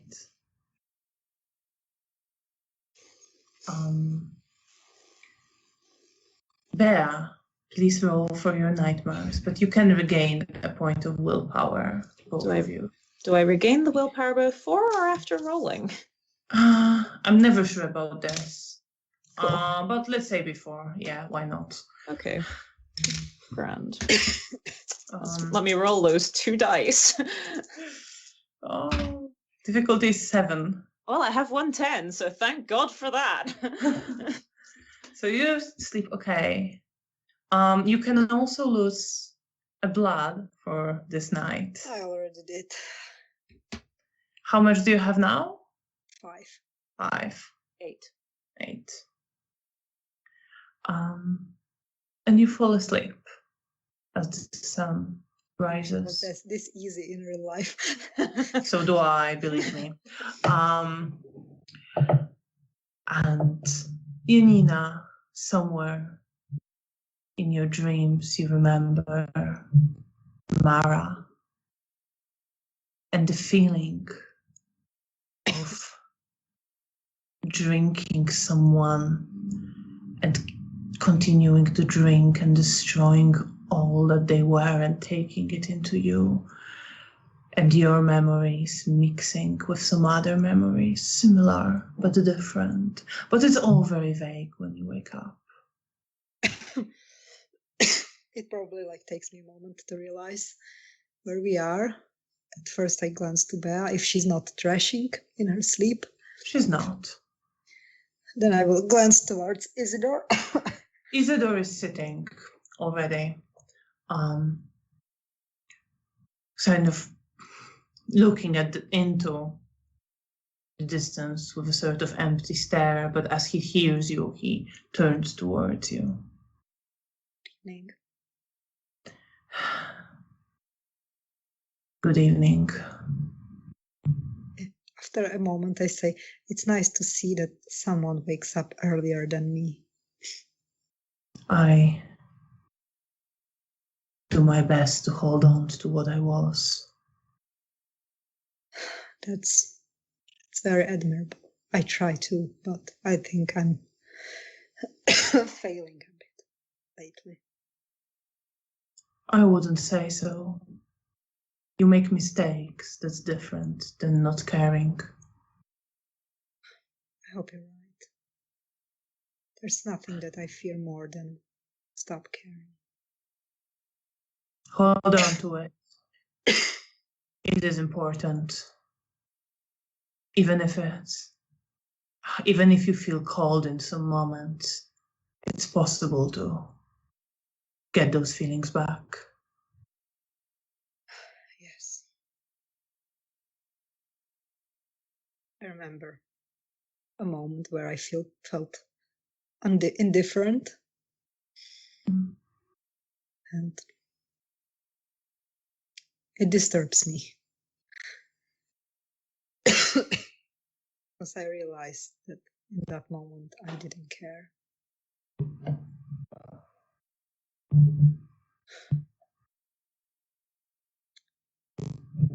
I probably sit next to him and just wait for Bea to wake. He sits in silence for a moment, but then glances to you again. I've never seen anything like this. Like what we've seen yesterday.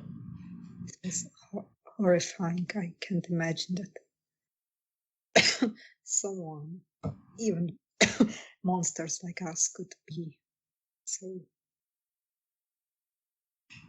inhuman. Zoya told me they cause fear even among kindred.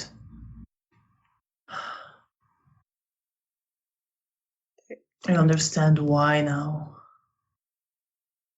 It's uncomfortable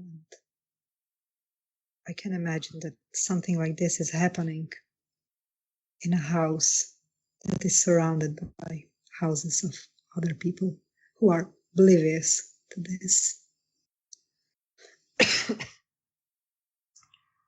Terrifying thought. But then it's terrifying thought that we walk among them as well. Yes, I guess so.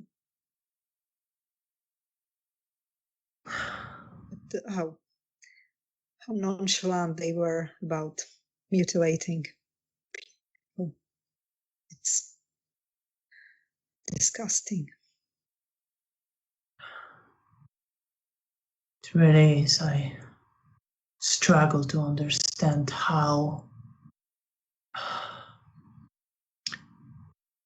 what goes on in their heads, how far they've gone away from what we try to hold on to. I have no idea. My sire says some abandon trying to see human completely.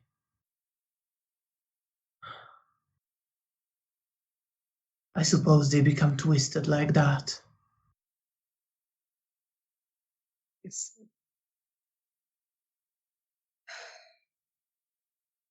We can't let those things take this city. No. No, we cannot. And you see him kind of just clench his fists and focus on something. Just he's looking at the wall, but he's focusing on some thoughts. And there is this confidence in his voice right now. Maybe that's at least one thing Camarilla is good for. Maybe together Perhaps. get rid of them. Perhaps. Roll perception and empathy. Let's see. What is the difficulty? 6. I have 2 successes. 2 successes. So you don't see very much into him. He is trying to keep a straight face, but you manage to see. He says perhaps, and he doesn't like that he's saying it. Yeah, we can agree on that. Oh. But I'm not saying anything. I'm just.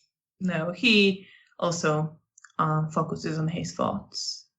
Bea, you wake up. You don't know where you are at the first moment. You see a garden shed, you see some shovels, buckets, rakes, and then you see Janina and sitting next to Wave at her. a man you Hi, recognize. Evening. It's okay. We're safe. Okay. Where are we? We are in the shed. We went to investigate.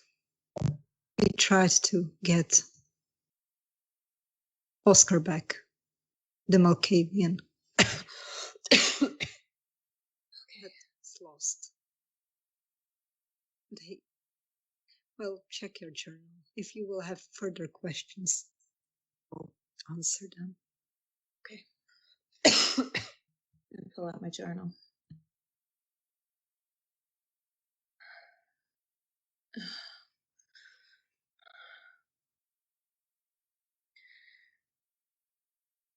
We should move. Yes, and I think I will have to feed on my way.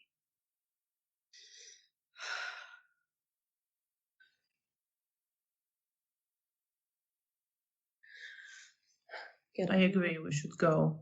Continue. Sorry, I just want to ask if she's all right.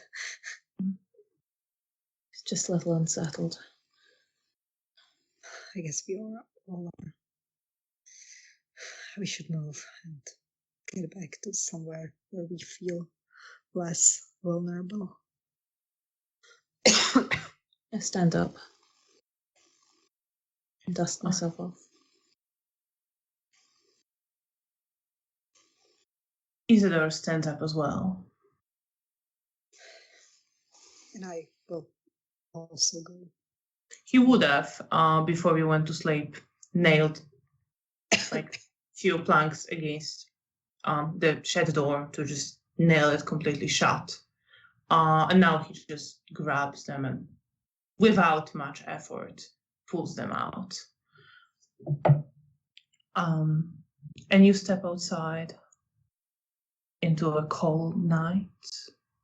There is still snow on the ground, but it's not snowing right now.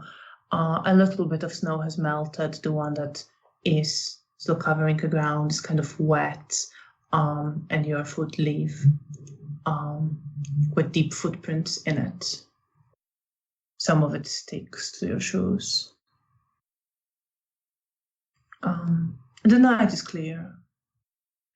You see the moon and the stars.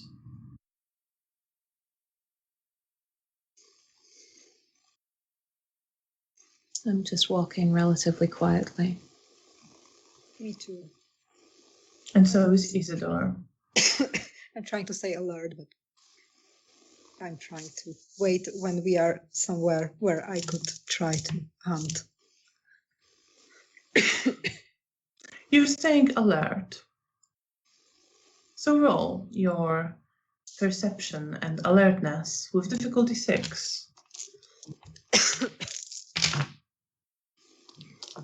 3 successes. Okay. So you do notice someone.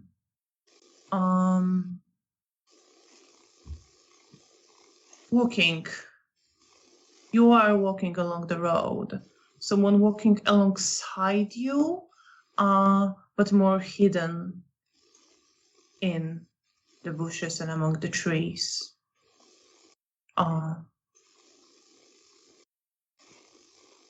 You're not quite sure. You kind of hear a little bit of a noise, and you, for a moment, can get a glimpse of a figure there.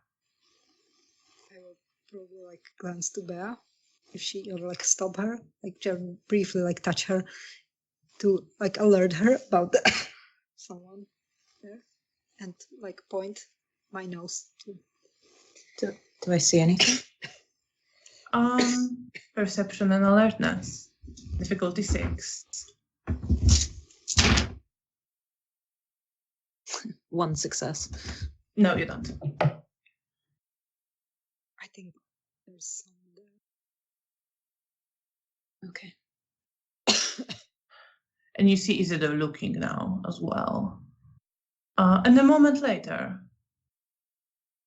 you all see a figure appear among the trees, step from behind some denser overgrowth there.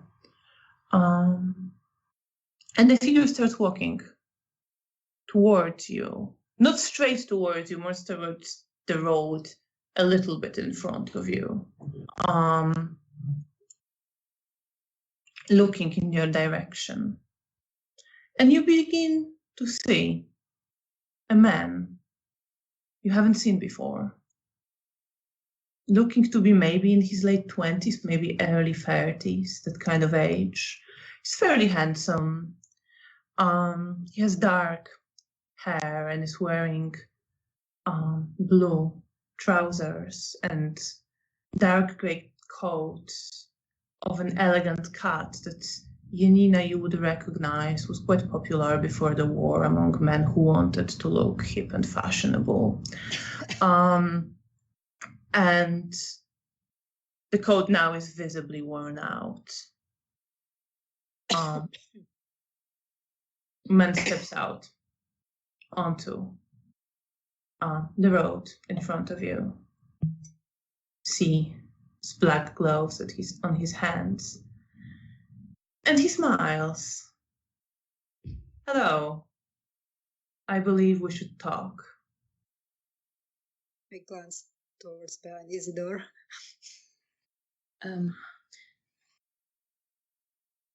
Is he hiding anything like under his face? All right, roll perception and empathy. Absolutely.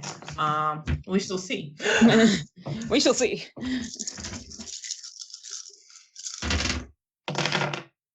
Difficulty 6.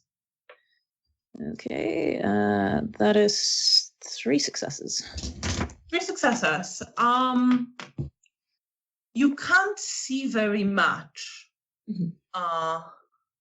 beyond his smile and what he's showing. Okay. Janina, do you respond in any way? I'll look at my companions and then I just confusedly nod. Isidore says, I'm not quite sure. Who are you? The man, forgive me. My name is Joachim Roffe. And he hesitates a little bit now. You are Camarilla, aren't you? You must be. Yes. Bea certainly is. I'm not saying it, but that's what I think. You're not saying anything, but Isidore just kind of nods his head, but he looks not very pleased.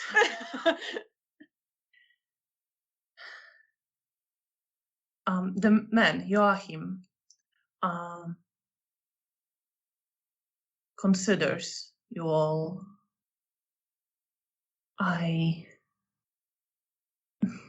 We've been looking for a way to find you and contact you. Oh. Can you take me to where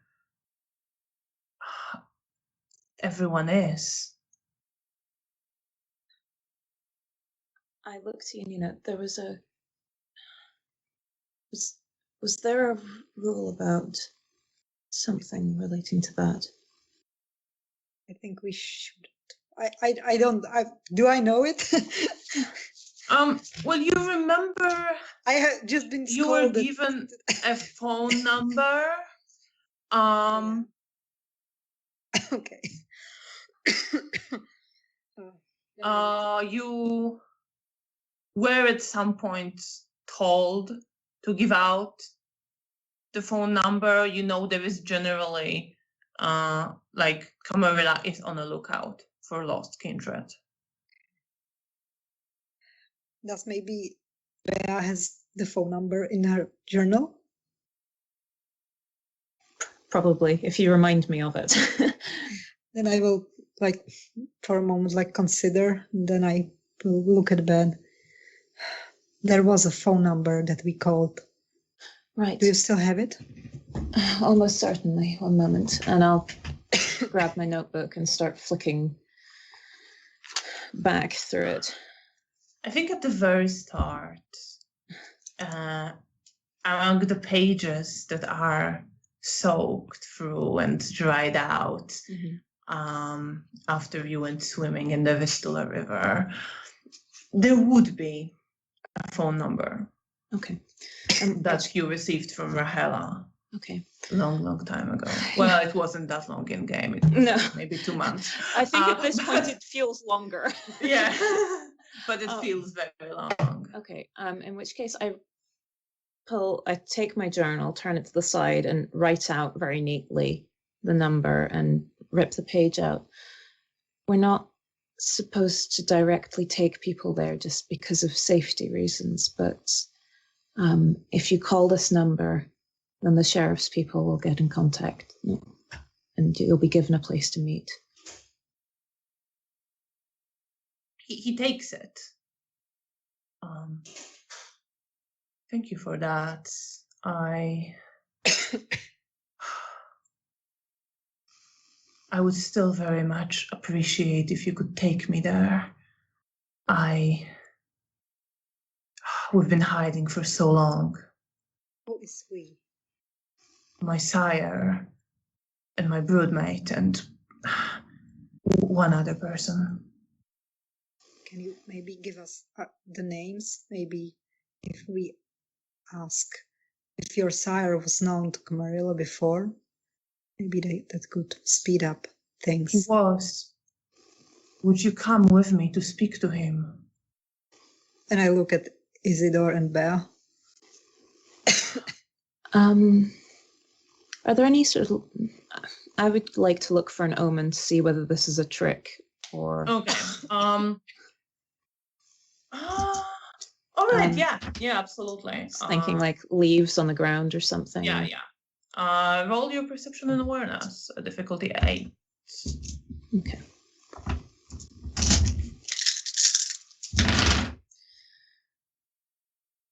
Okay. I have 3 successes. 3 successes. Mm-hmm. So you look around and you see the clear sky that came out this very night. And you see the snow underneath your feet. Between where you made your steps and your footprints, still completely white and clear. And you are at this point certain that whatever else might come with this individual and the people he talks about, this is not a trick and there is no subterfuge in there. Okay, in which case at that point I visibly relax and give Janina a sort of smile and a nod and then turn to him. That shouldn't be a problem. And I'll turn to Isidore, who probably doesn't know my head gestures as well, and just say to him, it'll be safe. If they're lost, I suppose we should help them. Yes. He looks at Joachim. Anything else you can tell us about yourself?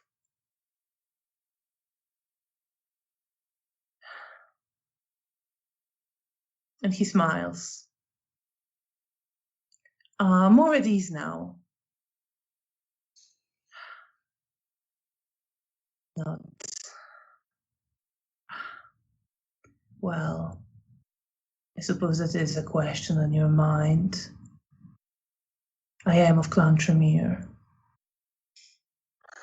And as you see, Isidore just kind of give a little bit of a grimace, at which Joachim smiles a little bit more. I see, you are aware of us. I think Elisa? No, what was the name of the Tremere? Was it Elisa? Elisa, yeah. Yeah. Do you know someone named Elisa? He thinks for a moment. Yes. She's looking for you, for her clan.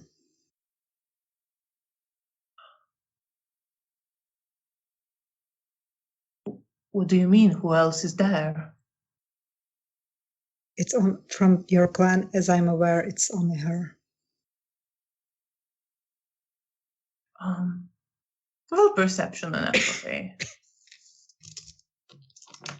Both of us, or just Yeah, both of you.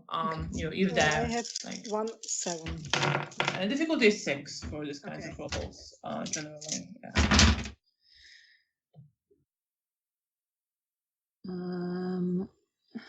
Does insightful play?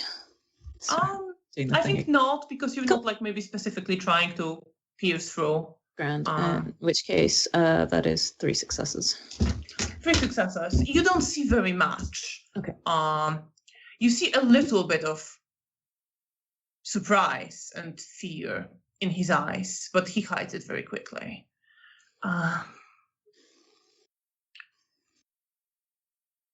And then he asks, was Elisa the one? And he gives a very detailed description of her auburn her face, the style of the clothes she used to wear, the locket she wears. Yes, it's her. I've just realised we've not introduced ourselves. I'm Beatrice of Clemalcavian. I'm Janina of Columbia. Isabel Grabowski. You can probably guess. And Joachim just smiles at that. I do laugh slightly when he says that. I'm not seeing it. I'm like, I don't see the Bruja. Of course you don't. If you're a Bruja, you don't see the Bruja in others. Exactly. I don't know what you're talking about. There's no stereotypes.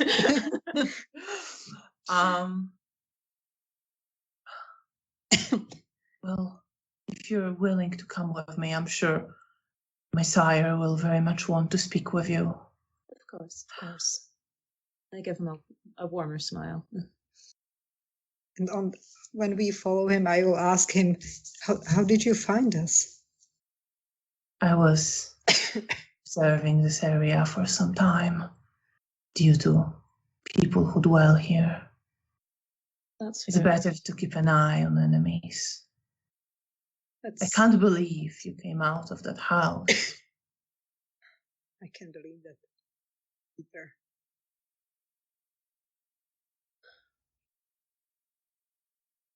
You will need to. Well, if you're willing, I suppose. What did you see inside? Stuff of nightmares. Sure.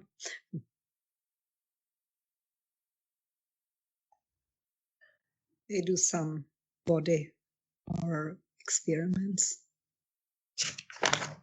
on living subjects.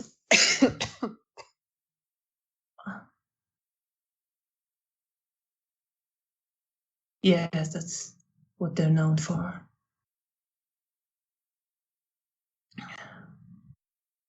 Do you think they know about you, where you're hiding?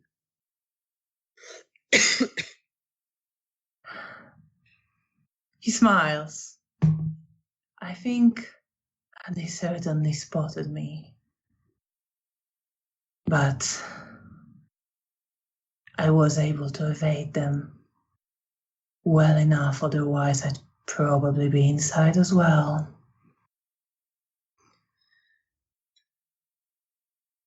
Although I don't expect I would have come out.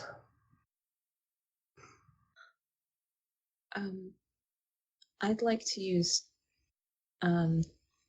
telepathy to Janina.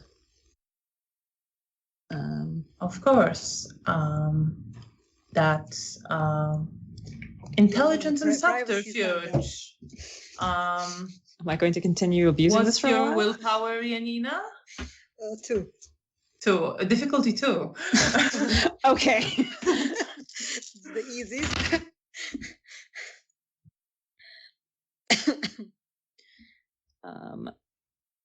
It would be so funny if you had a botch. If I botched, it would be incredible. No, 4 successes.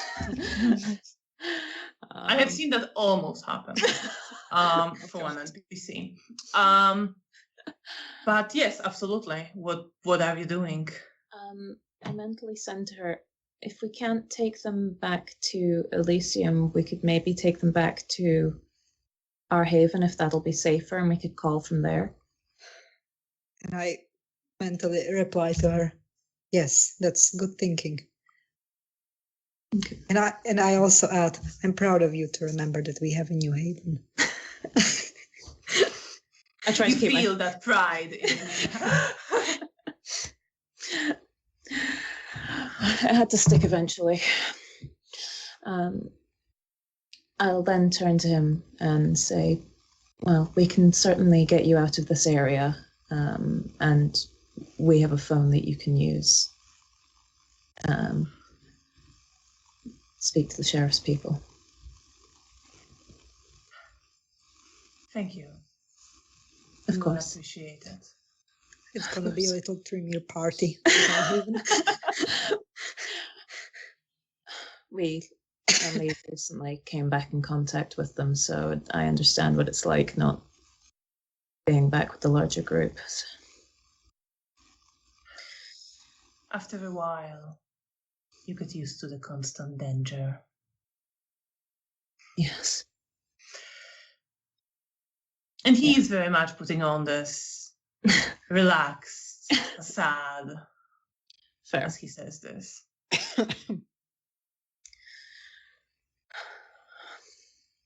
Otherwise, He is leading you first more towards the city, where you would have been going anyway. But then he turns more to the west, whereas you would have just continued straight north. But you are in an area that used to be more heavily populated. You see some like 3-4 stories high buildings, some of them intact, a lot of them quite heavily damaged. And he's leading you through there, glancing to you from time to time, not saying much necessarily right now. Isidore is just sort of walking along, lost deep in his thoughts. That's fair. I'll try and keep sort of polite conversation with the man. Joachim. Joachim. Yeah. I will write it all down for you. I appreciate that later. Yes. Is there anything in particular you would like touch upon? Just ask what they've been doing over the last few years, I guess. Well, you would have learned that they were staying into hiding. They couldn't find their clan. And he remarks, I guess now I can tell why. Well, not why, but what the situation is at least. And you learn that they have a toreador with them, that they found, they came across, and he's been with them for over 3 years now. Okay.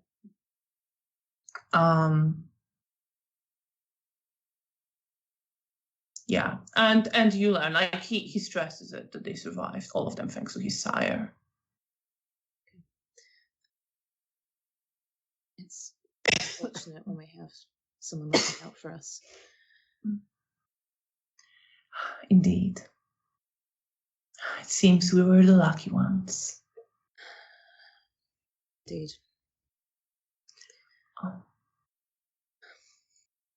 And eventually,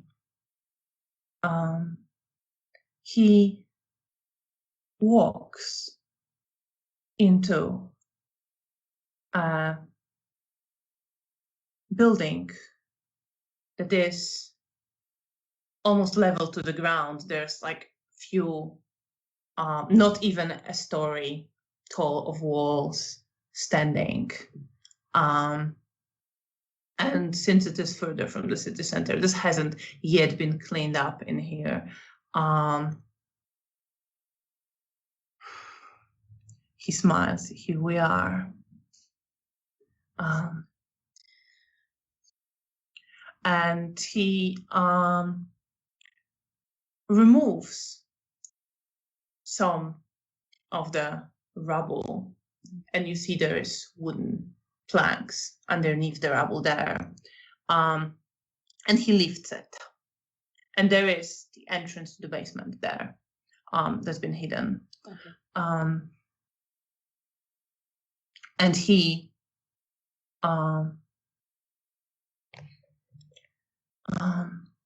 goes inside. It is pretty dark inside. He lights a torch that he takes out of his pocket in his coat right now. I'll follow after him.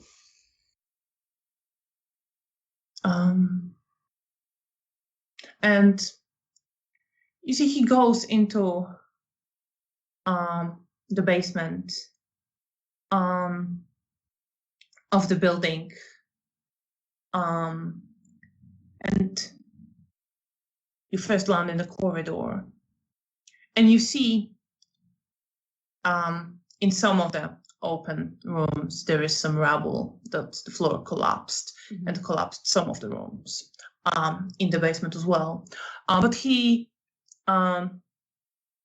knocks on one of the two doors that are still closed. And even as he does that, the door opens. And you see a man looking to be in his 40s, with graying dark hair. And he's wearing a very worn out with gray suit, is clean shaven and tall, standing very straight. And as Joachim sees him, he gives a smile and because he said, "Sire, I was able to make contact with them. They wouldn't take me to the Camarilla, but they have a number we can call and a place we can go to. They came out of the house we've been watching. And the man who just opened the door looks to him and smiles. Thank you. You've done very well. And he looks to all of you. I'll bow my head. Sorry. Pleasure to see some fellow kindred after so long. Indeed. My name is Edwin Sarnowski. It's a pleasure to make your acquaintance, sir. I am Beatrice Wozniak of Glemalcavian. Janina of Convent. And Isidore introduces himself as well. And Edwin looks at Isidore, says, "Yes, I believe I've seen you around." To which Isidore doesn't reply. Fair. Please come on in. And he gestures into the room, which has sort of portable lantern lamps on, completely dark. You see on the walls there would be a little bit of traces of blood, as if something has been drawn in there. At some point, you see a little bit of dust and ash on the floor that you step over as you go in.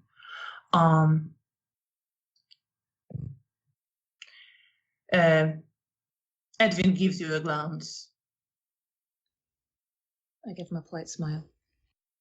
I would apologize for the state of the place, but we all know what kind of times we live in. Of course. No, it's entirely understandable. And inside, you also see, sitting on, looks to be some blankets together, some cushions, is a woman, maybe in her early 20s, in a long brown dress, and near her a man slightly older than her from appearance, wearing a shirt that used to be white, but now it's kind of torn and dirty, and his trousers are also patched up, and they both look really tired. Fair. I feel There is the faintest feeling of familiarity as you look at him, but you can't quite place it. I'll give him a smile then. He looks to you, and you can see that he's kind of trying to place you in his thinking. That's fair. Same. But they both look very exhausted, and they're sort of sitting there together, not quite holding hands, but kind of leaning against each other. Edwin says, "This is my child, Magdalena," pointing to the woman who kind of gives you a nod but doesn't stand out. "And this is Conrad, whom we rescued." I say to Conrad. He looks to you. I believe I've seen you before. Before all of this happened.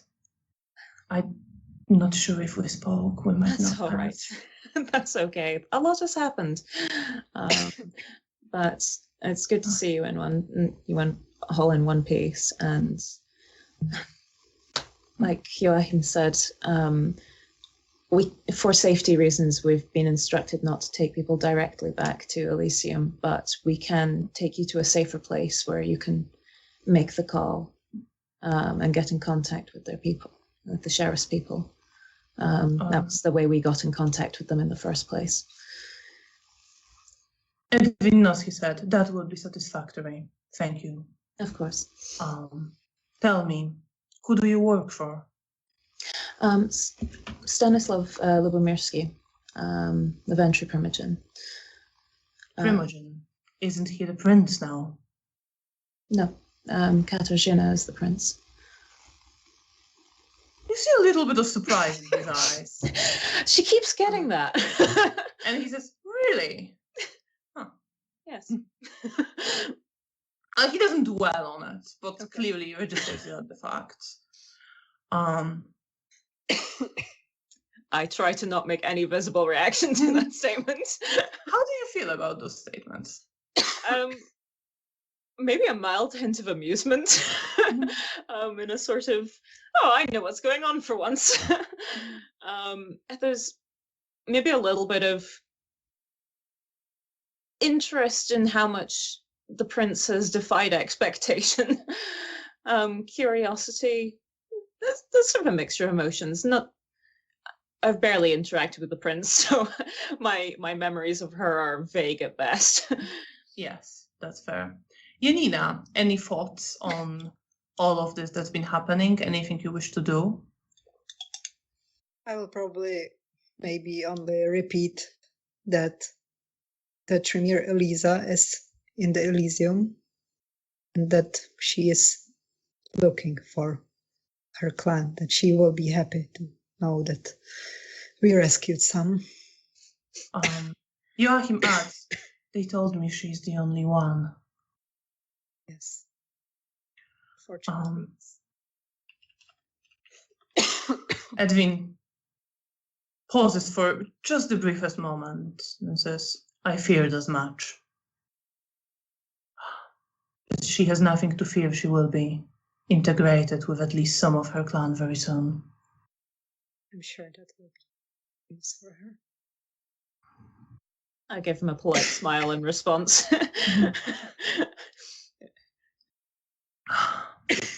The place you mentioned. Mm-hmm. Yes. I assume we can get there tonight. Yes. It's still early. Yes, that's. Yes, it is still early. You can get there. It's a long way, but you can get there. Yes. I'll pull out my map, partially to remind myself where it is, but also to then sort of go to them. This is where we're going, in a sort of look how efficient I'm being. And I'm looking at Bea, trying to see if she's going to find that place on the map. And if yes, then I'm just like... I have labeled it. I will state. Okay. Okay. So yeah, I've prepared Big this pride. in advance. Big pride. So I pull out the map and place it on the table and just point it out. I've not unfolded it so Elysium's on the map. But all right, yeah. Yeah, you can actually do it. Yeah. Sort of. Yeah, let's say you can do it. Cool. I'm not going to make I figured because it's not next difficult door, it was. I'm not going to make this difficult for no reason. Like Okay. you can fold it in this way. Of course that kind of, still gives clues, but But he is looking at what you're showing him. Yes. We have a haven here. We have access to a phone there, so you'll be able to make the call. It's pretty safe residential area. Thank you. Of course. I will remember your help in this. Of course. It's important to have safety in numbers. It's a bit of a way. We should probably get going. Of course. Yes. And he looks to the 3 people who've been sheltering you with him.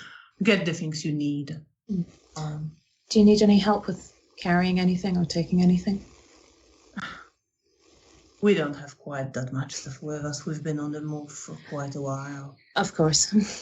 Just let me pick that cauldron.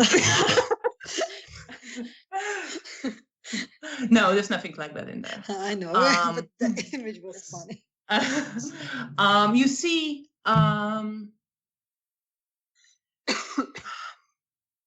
you see them like they don't really have much stuff.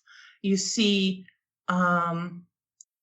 Magdalena just takes sort of bigger handbag, and there's a little bit of like clothes or some stuff. It's quite like full of stuff that's been stuffed in there, but she doesn't really have much more. You see Conrad goes into a corner and he begins packing up into a bag some like pieces of sculpture, pieces of stone, and some implements, but nothing like big. It's all very small, sort of figurine like. And you see Joachim go into another corner when there was kind of quickly put together box, and he takes out some notes from there. And Edwin also takes a briefcase, pretty big one, and he just picks it up. I believe we are ready to go. Excellent. I turn to Janina. Shall we? Yes.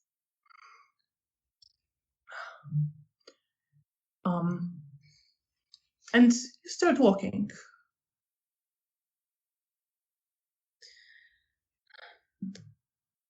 I'll quietly say to Isidore as we're leaving, sorry for the detour. He says, I don't mind, but I will not follow you all the way back to your place if you don't mind. Of course. Want to find Zoya. Of course, I understand. As soon as possible. I understand. She's not the one to do anything rash. That would be me, but I still want to reassure her. Of course. And try to make her understand. Of course. I hope she will understand. Well, he looks to you, Janina, for a moment. I'll tell her what you offered to do. Not sure if this will change her mind much. It's okay. You don't have to tell. If she wants to talk to me afterwards, I'm happy to. But no pressure, obviously. I will tell her that as well. Right.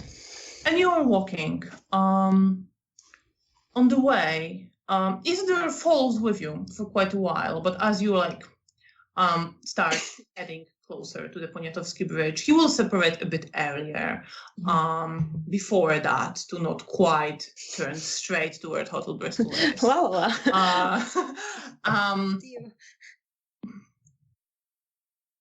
And on the way also, Bea, Edwin would be asking you about the Primogen in the city. Oh God. Who is around, that sort of questions. I assume he's talking to you because you were the one to speak to him. Yep. And he pinpointed you as the leader. But if Janina wants to interject another, if I hear Bea struggling, not remembering the names, then I will step and say the name. I'll try to sort of include her in the conversation in a way that's not immediately obvious that I don't know everything. But roll manipulation and etiquette. Sure thing. Difficulty 6. I am gonna roll for him. That's fair. I don't think persuasive would count in this. That's fine. No, it's not very persuasive. No, that's fine. 4 successes though. 4 successes. You don't know if you noticed. That's fine. I just don't want it to be immediately obvious. Is there like anything you particularly don't want to tell him, or he's not asking any super in-depth questions, more like who is around, yeah, that sort of stuff. I mean, gossip is fine. Yeah. I don't feel particularly. If there's anything that feels like it would be maybe too much, I'll maybe be a bit scarcer with the details, but for the most part, I'm just trying to keep conversation going and get him up to speed, I guess. Yeah. He's mostly just nodding and acknowledging. There is a little bit of surprise at Mikhail being the Reader Primogen as well. Yeah, that's fair. Actually, he is sort of acknowledging. There is roll perception and empathy. Sure. Let's see. How much you can actually get from that?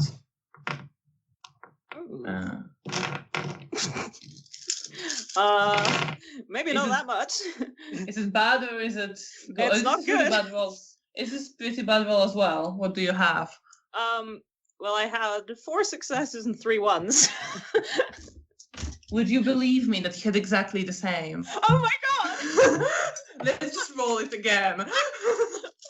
That is 4 successes and 3 ones. Wow. 2 people that should be quite good at this. Yeah. Yeah. Oh. Yeah.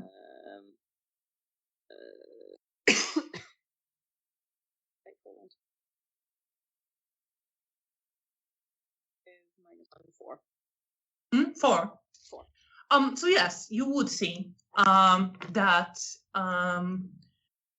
he is, yeah, he's sort of processing it, remembering it.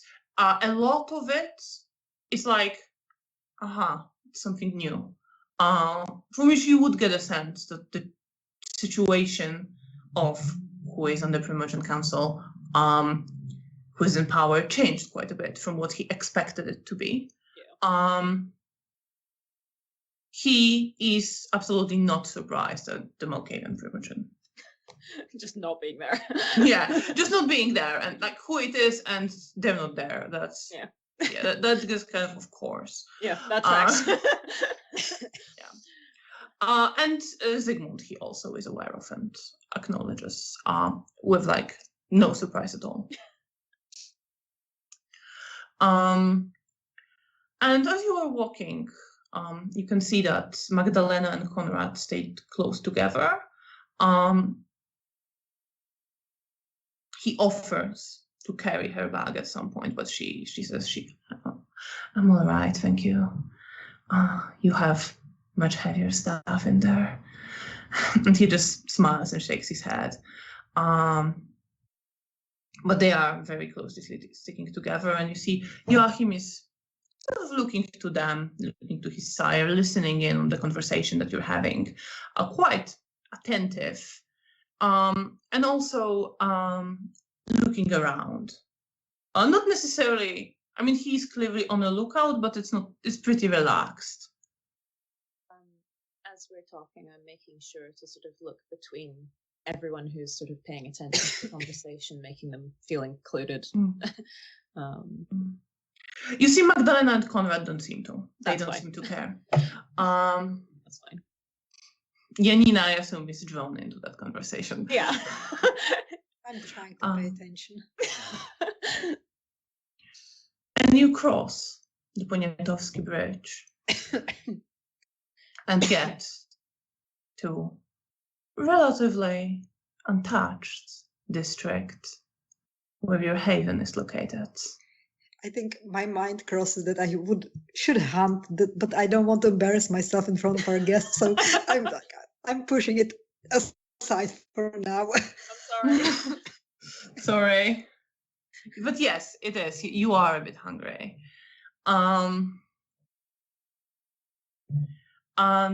you reach the building where your haven is located. You have the keys. You can go upstairs. No, let's not go there. Well, if you ever get captured again. Damn it. Sort of let them in, tell themselves to make themselves at home, and then I'll head over to the phone and dial the number. Yeah. So you dial the number. Who are you calling? You can call Cornelia. You can call Antoni, I think, from here, or you can call just generally, like, you can call the number also, the one that was given for the, like, sheriff. I think I will first call the sheriff's number that was given for this purpose, but still introduce myself as someone who knows what's going on. But just follow the process. Okay, so you would get a man on the call, a ghoul. Of course. No one is here right now, but I can convey the information. Of course, that would be perfect. Sorry, out of character, am I speaking to Marios or is it someone completely different? No, it's someone completely different. Different. It's a different phone number. It's not for Hotel Bristol. It's for the sheriffs. Okay, no, that's fine. Sorry, that was set up. Just clarifying. Yes, sorry. My name's Beatrice. I'm technically already part of the society, so to speak. But Ms. Wojniak, I remember. Thank you. We've established contact with 4 former kindred.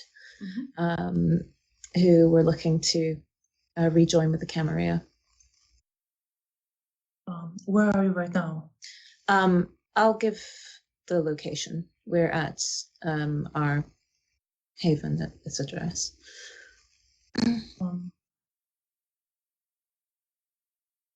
Thank you very much for this. I will get in touch with either Mr. Topolsky or one of his associates, and they will decide what to do next. Of course. If they need to call back to let us know, then I'll give them the number. Of course. Thank you for bringing it to my attention. Of course. Have a pleasant evening. You too, Ms. Wojniak. Thank you. I will then call Cornelia. And see whether she answers. I mean, it will be answered by a ghoul, but they will get Cornelia on the phone pretty quickly. Okay. You hear her. Ms. Wojniak, I'm glad to hear you're all right. Thank you. Yes, we got out in one piece, and I'll give you a full report in person, but I just wanted to let you know that we're safe. Thank you, I appreciate it. I am at Hotel Bristol tonight. Excellent. We've found some more kindred who are looking to rejoin, so we're currently waiting to see what happens with that. If we're not there tonight, then it should be tomorrow night. Hopefully. What kindred? Maybe I can help speed things along. Oh, excellent. I'll give the names and clans. Oh, that's a wonderful news. And you see I hear some excitement in her voice. Can I speak to them? Of course, yes. I'll then gesture, then ask, would you mind, Cornelia Ostrovska of Clan Ventry would like to speak, if that's at all possible. Would be a pleasure, says Edwin. Yes, now hand him the phone. And he takes the phone, and you hear him summarize Mhm. the situation, you hear says he very much appreciates the help of Clan Ventru in this. And then he finishes with, all right, we'll be waiting for you then. Friend.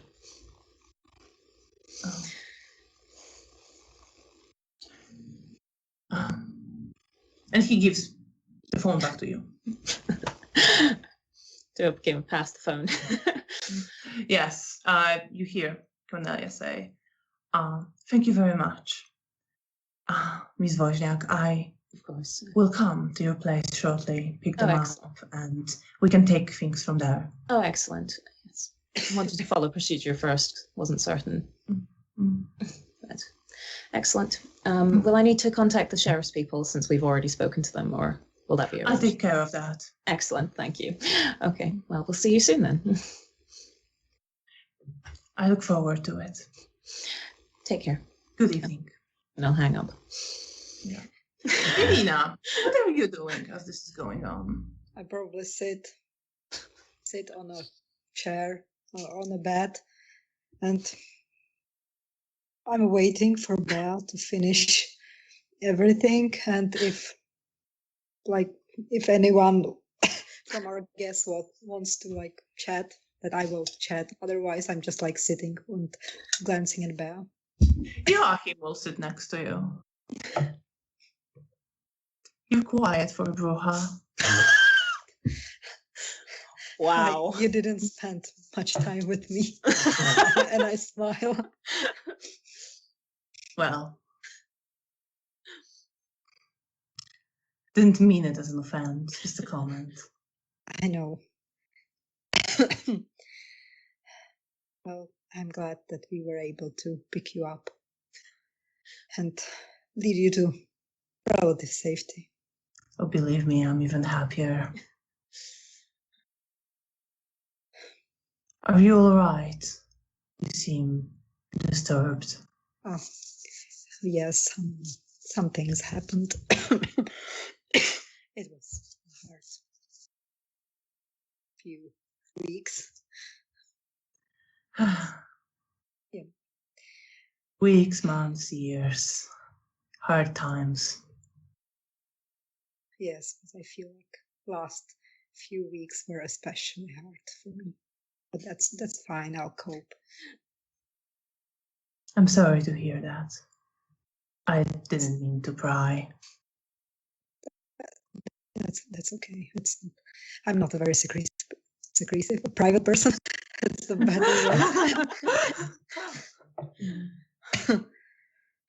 way. A rare thing among our kind. You have no idea. Sorry. I haven't met many of you, your clan, I mean. Only Eliza. We're pretty secretive. He says and he winks at you. Yeah. But after that, it was almost like a reflex. And after that, you see that he kind of looks like he remembers what you've told him. And he looks a bit worried. Where? I really hope there's more. How many of you were there before? Not that many. I never really counted. I didn't know everybody. I'm still in training. Oh. I spent most time with my sire. Do you like that? It's all right. I can't really complain. Yeah. And he gets back into this relaxed demeanor and smiles. That's good to know. I'm really glad that we found you. It's always nice to have more numbers and more friendly faces. Or he found us. I know, but I share the sentiment. Friendly faces are a rare sight these days. yeah, I still can't wrap my head around that we were invited to that house. Neither can I. What did you do to deserve such invitation? And I glance at Bea. I think Bea is like talking on the phone right now. I assume this is happening. I know, but I will glance like it was like it was her, and I say like, I guess you would have to ask her. And I glance at Bea. Great. Just dub me in it, why don't you? I just might. I guess that woman found her interesting. At least that's what Bea said to me. I Sounds don't ominous. Yeah, fair. We tried to save someone who was held there, but as it looks like he was happy there, so we had to leave him. But it was so weird.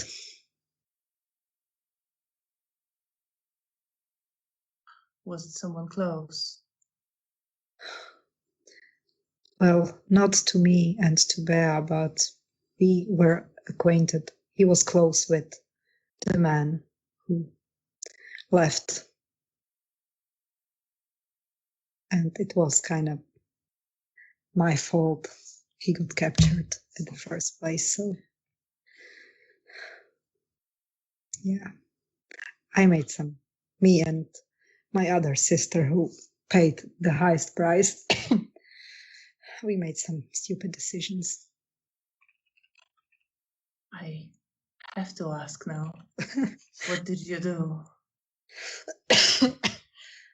Yeah, well, we asked. Someone was watching over the people that we were staying. They weren't Camarilla. But yeah, we wanted to find out who that person was. We thought it might be a Nosferatu, and we invited them for a talk, but it didn't went as planned, and it wasn't a Nosferatu. It was a Simichi, and they are one of the person from that house. And he ended up attacking our friends. The hunter. I guess so. And I will, what was his name? I will tell. Zimovit. Yes, I'm not gonna even try to pronounce this, but yes, this name. And I think when you see it, it will be way easier. I will write it down later. And he ended up killing some of them and diablerizing my sister. I'm sorry for your loss. Thank you. It was very hard to see him today. I can only try imagine. not to. If it wasn't for my sister, and I again glance at Bea, I would probably not be here anymore. Well, I've only just met you. Still, yes. I'm Sorry. glad. I'm putting all of this on you. Still, I'm glad that I had got a chance to. It's nice to meet you as well. Sorry for bringing all my problems, but you asked. You seemed like you needed to talk. Yeah. Thanks for listening and for not judging And I smile at him. He smiles back. And around the time, Bea, you finish your phone conversation. Oh, that should have sped things along a bit. I very much appreciate that. Thank you. Of course. Figured follow the proper channels first and then follow the back channels after. He gives you a little bit of a smile at that. I suppose we wait. We will try to be as much out of your way as we can. No, you're fine. Welcome to Yes, sit wherever. There's not much to do, but He does sit, and he's clearly in thought, considering some things and thinking. He looks very focused. Joachim is still sitting next to you on a sofa, Janina, and you see Konrad and Magdalena went to two of the chairs, and they're just sitting together, but not talking. At first, you just hear her say, I think you can now be with your own clan. Maybe it will be better. And he just kind of shakes his head and looks very sad.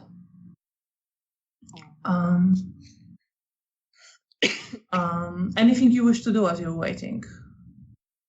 But I happen to have like a pack of playing cards or something.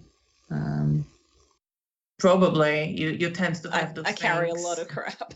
are we going to play strip poker? No. Of all the games Bea's going to play, I don't think that's one of them. I don't think that's quite the crowd. No. Yeah, it was just funny. Hey, I just met you. I pull out the playing cards and I start kind of shuffling them and then pull out one and try and do a sort of omen for this group and sort of see what the energy it's giving me is. Do you want to do an omen? Because I feel like omen is more for like the stuff that is to come, sort of. Maybe you can do the general empathy read if you want to. Yeah, sure. Sorry, I kind of feel like maybe I don't know how to do an omen about that. I feel like it's about like the things to be. Fair. That's entirely fair. But you can roll general perception empathy. Okay. If that's the sort of thing you're. Sorry, I was meaning sort of what was to come for them in the near future. Oh, okay. Yeah, you can do that. I just phrased it very poorly. Okay, yeah, sorry, I misunderstood. Yeah, it's fine.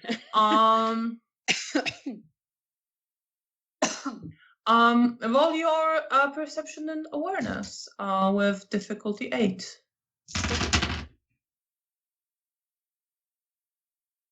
Okay, that's 4 minus 1 is 3.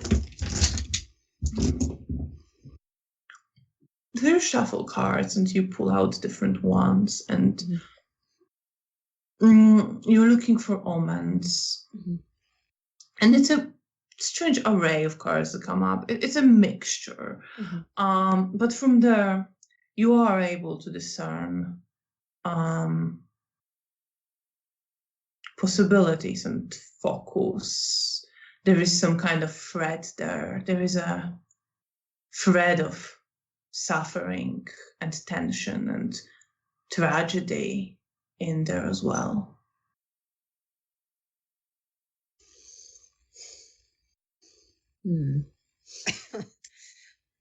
Starting to regret my life choices, but here we are. I then just turn it into a game of solitaire afterwards, but but I sit there thinking on that. Janina, is there anything you do particular as you wait, or do you just maybe chill? Yeah. And not that much time passes, a bit over an hour. There is a ring at the door, and isn't it Cornelia? Open the door for her. Invite her in. She comes in. Miss Wozniak, a pleasure to see you. And you. Miss Shivak, she says, much more formally, but not impolitely. And then she glances at the group and identifies Edwin immediately. There's clearly recognition there. You get a sense that they've seen each other before. Mr. Sarnowski, I'm glad to see you are still among us. Likewise, Miss Ostrovska. Would you please come with me? I will take you to speak to the prince, the sheriff, and Mr. Lubomirsky should be there as well. It would be my pleasure. And he sort of just makes a gesture, and Joachim stands up, grabs his things, he's like ready to go immediately.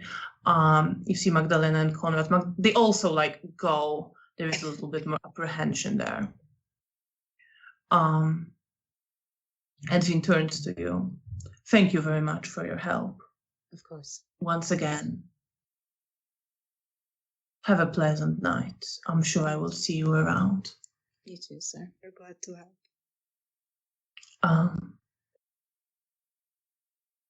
Joachim gives you both a smile. I give him a Certainly hope to see you again. I'm sure we'll run into each other. Yes.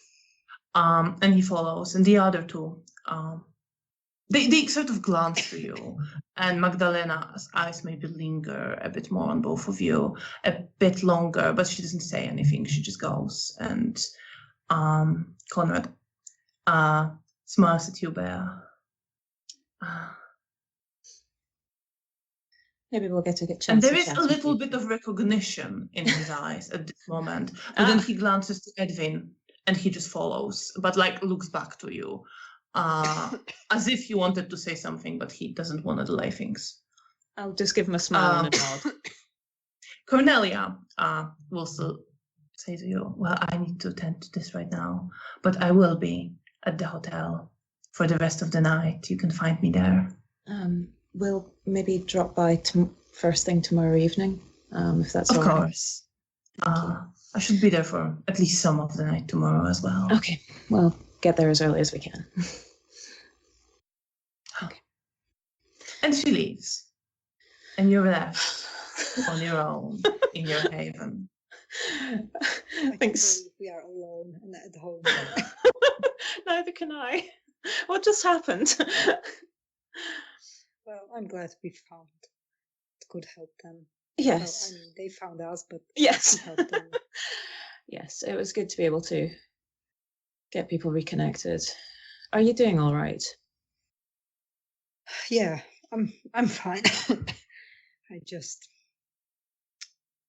can't believe that I saw that person who did that to Mara, and it wasn't for you. I would not be here. Thanks. Calming me down. I'm always here for you. I'm always here for you. Sisters. Yes. You're my brain and I'm your memory. I'm your walking journal and you are my walking Common sense. common sense, yes. Happy to Yes, help. now we could go, and I really should feed before the next night. That seems sensible. We should do that. Okay. Let's do it so we hopefully can relax for the rest of the night. I guess we'll head back out again. You head out again. Let's just make this quick. Make me quick. I assume you're just looking for a person somewhere. Yeah. That's gonna be wit and alertness. Difficulty 7.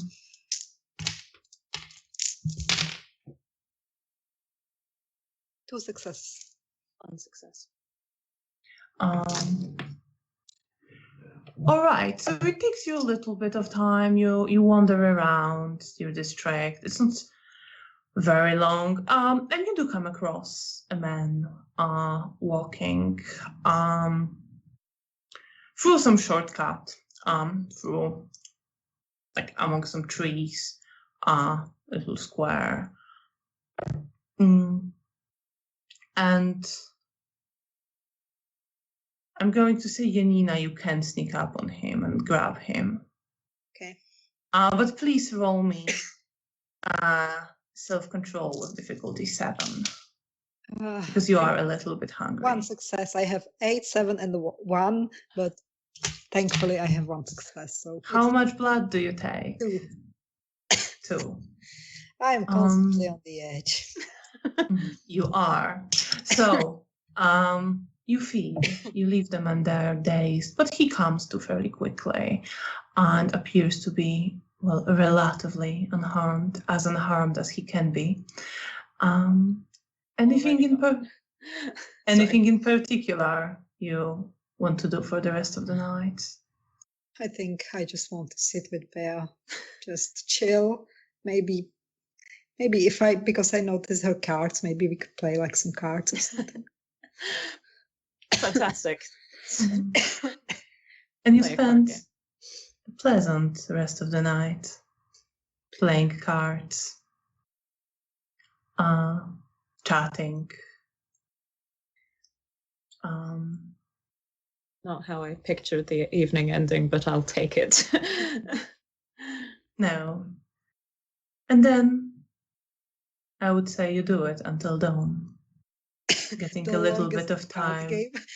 Well, you can chat, you can play cards. I just imagine 5 hours straight card games. Well, it depends what you're playing. I suppose I don't know much about card games. Yeah, me neither. I wouldn't be able to play anything because I know 0. I used to play Solitaire. But Janina, let's say knows something. Okay. So you play some games, you relax, and it is pleasant. It's calmer. But what is running through your heads during this time and as you're preparing to sleep? Bea, what are your thoughts, feelings, doubts, anything that's inside you throughout the rest of the night? Yeah, there was sort of feeling satisfied that I'd been able to help others of the Camarilla reconnect. A bit of worry about what the cards were telling me. And there's still that unease from earlier, that sort of unsettled feeling. Just lingering. It's starting to get a little hazy, but it's still there. And Janina, how about you? I'm trying to distract myself with Bea, and I try to think about the positive thing that we did, that we helped more kindred, and then I of course think about the Tsimichi that we saw, and on one hand I'm still like bewildered that it went this like well for us. Nothing like went horribly wrong, but there is like this anger and hate towards that person who killed Mara. I don't feel as negatively about the woman. I still think she's disgusting. Like, she's beautiful, but I can't unsee what she's done to Oscar. And maybe, I think probably the last thing that I do think about before I fall asleep is Oscar, and how he can feel at peace while his body is contorted and in pain, and he's still at peace. And I'm trying to imagine myself in that situation. If this could ever happen to me, that I would choose this over suffering, but being relatively free with my body, at least. And I think with that, you will fall asleep. And we will end tonight's session. Thank you so much for playing. Thank you to our audience. Thank you to partners for helping us with tech.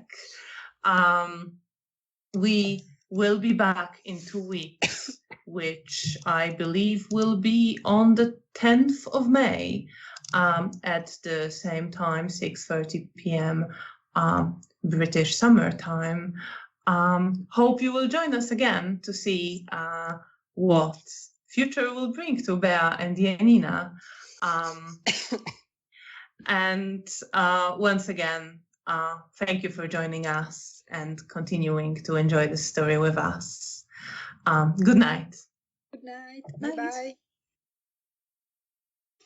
Bye-bye.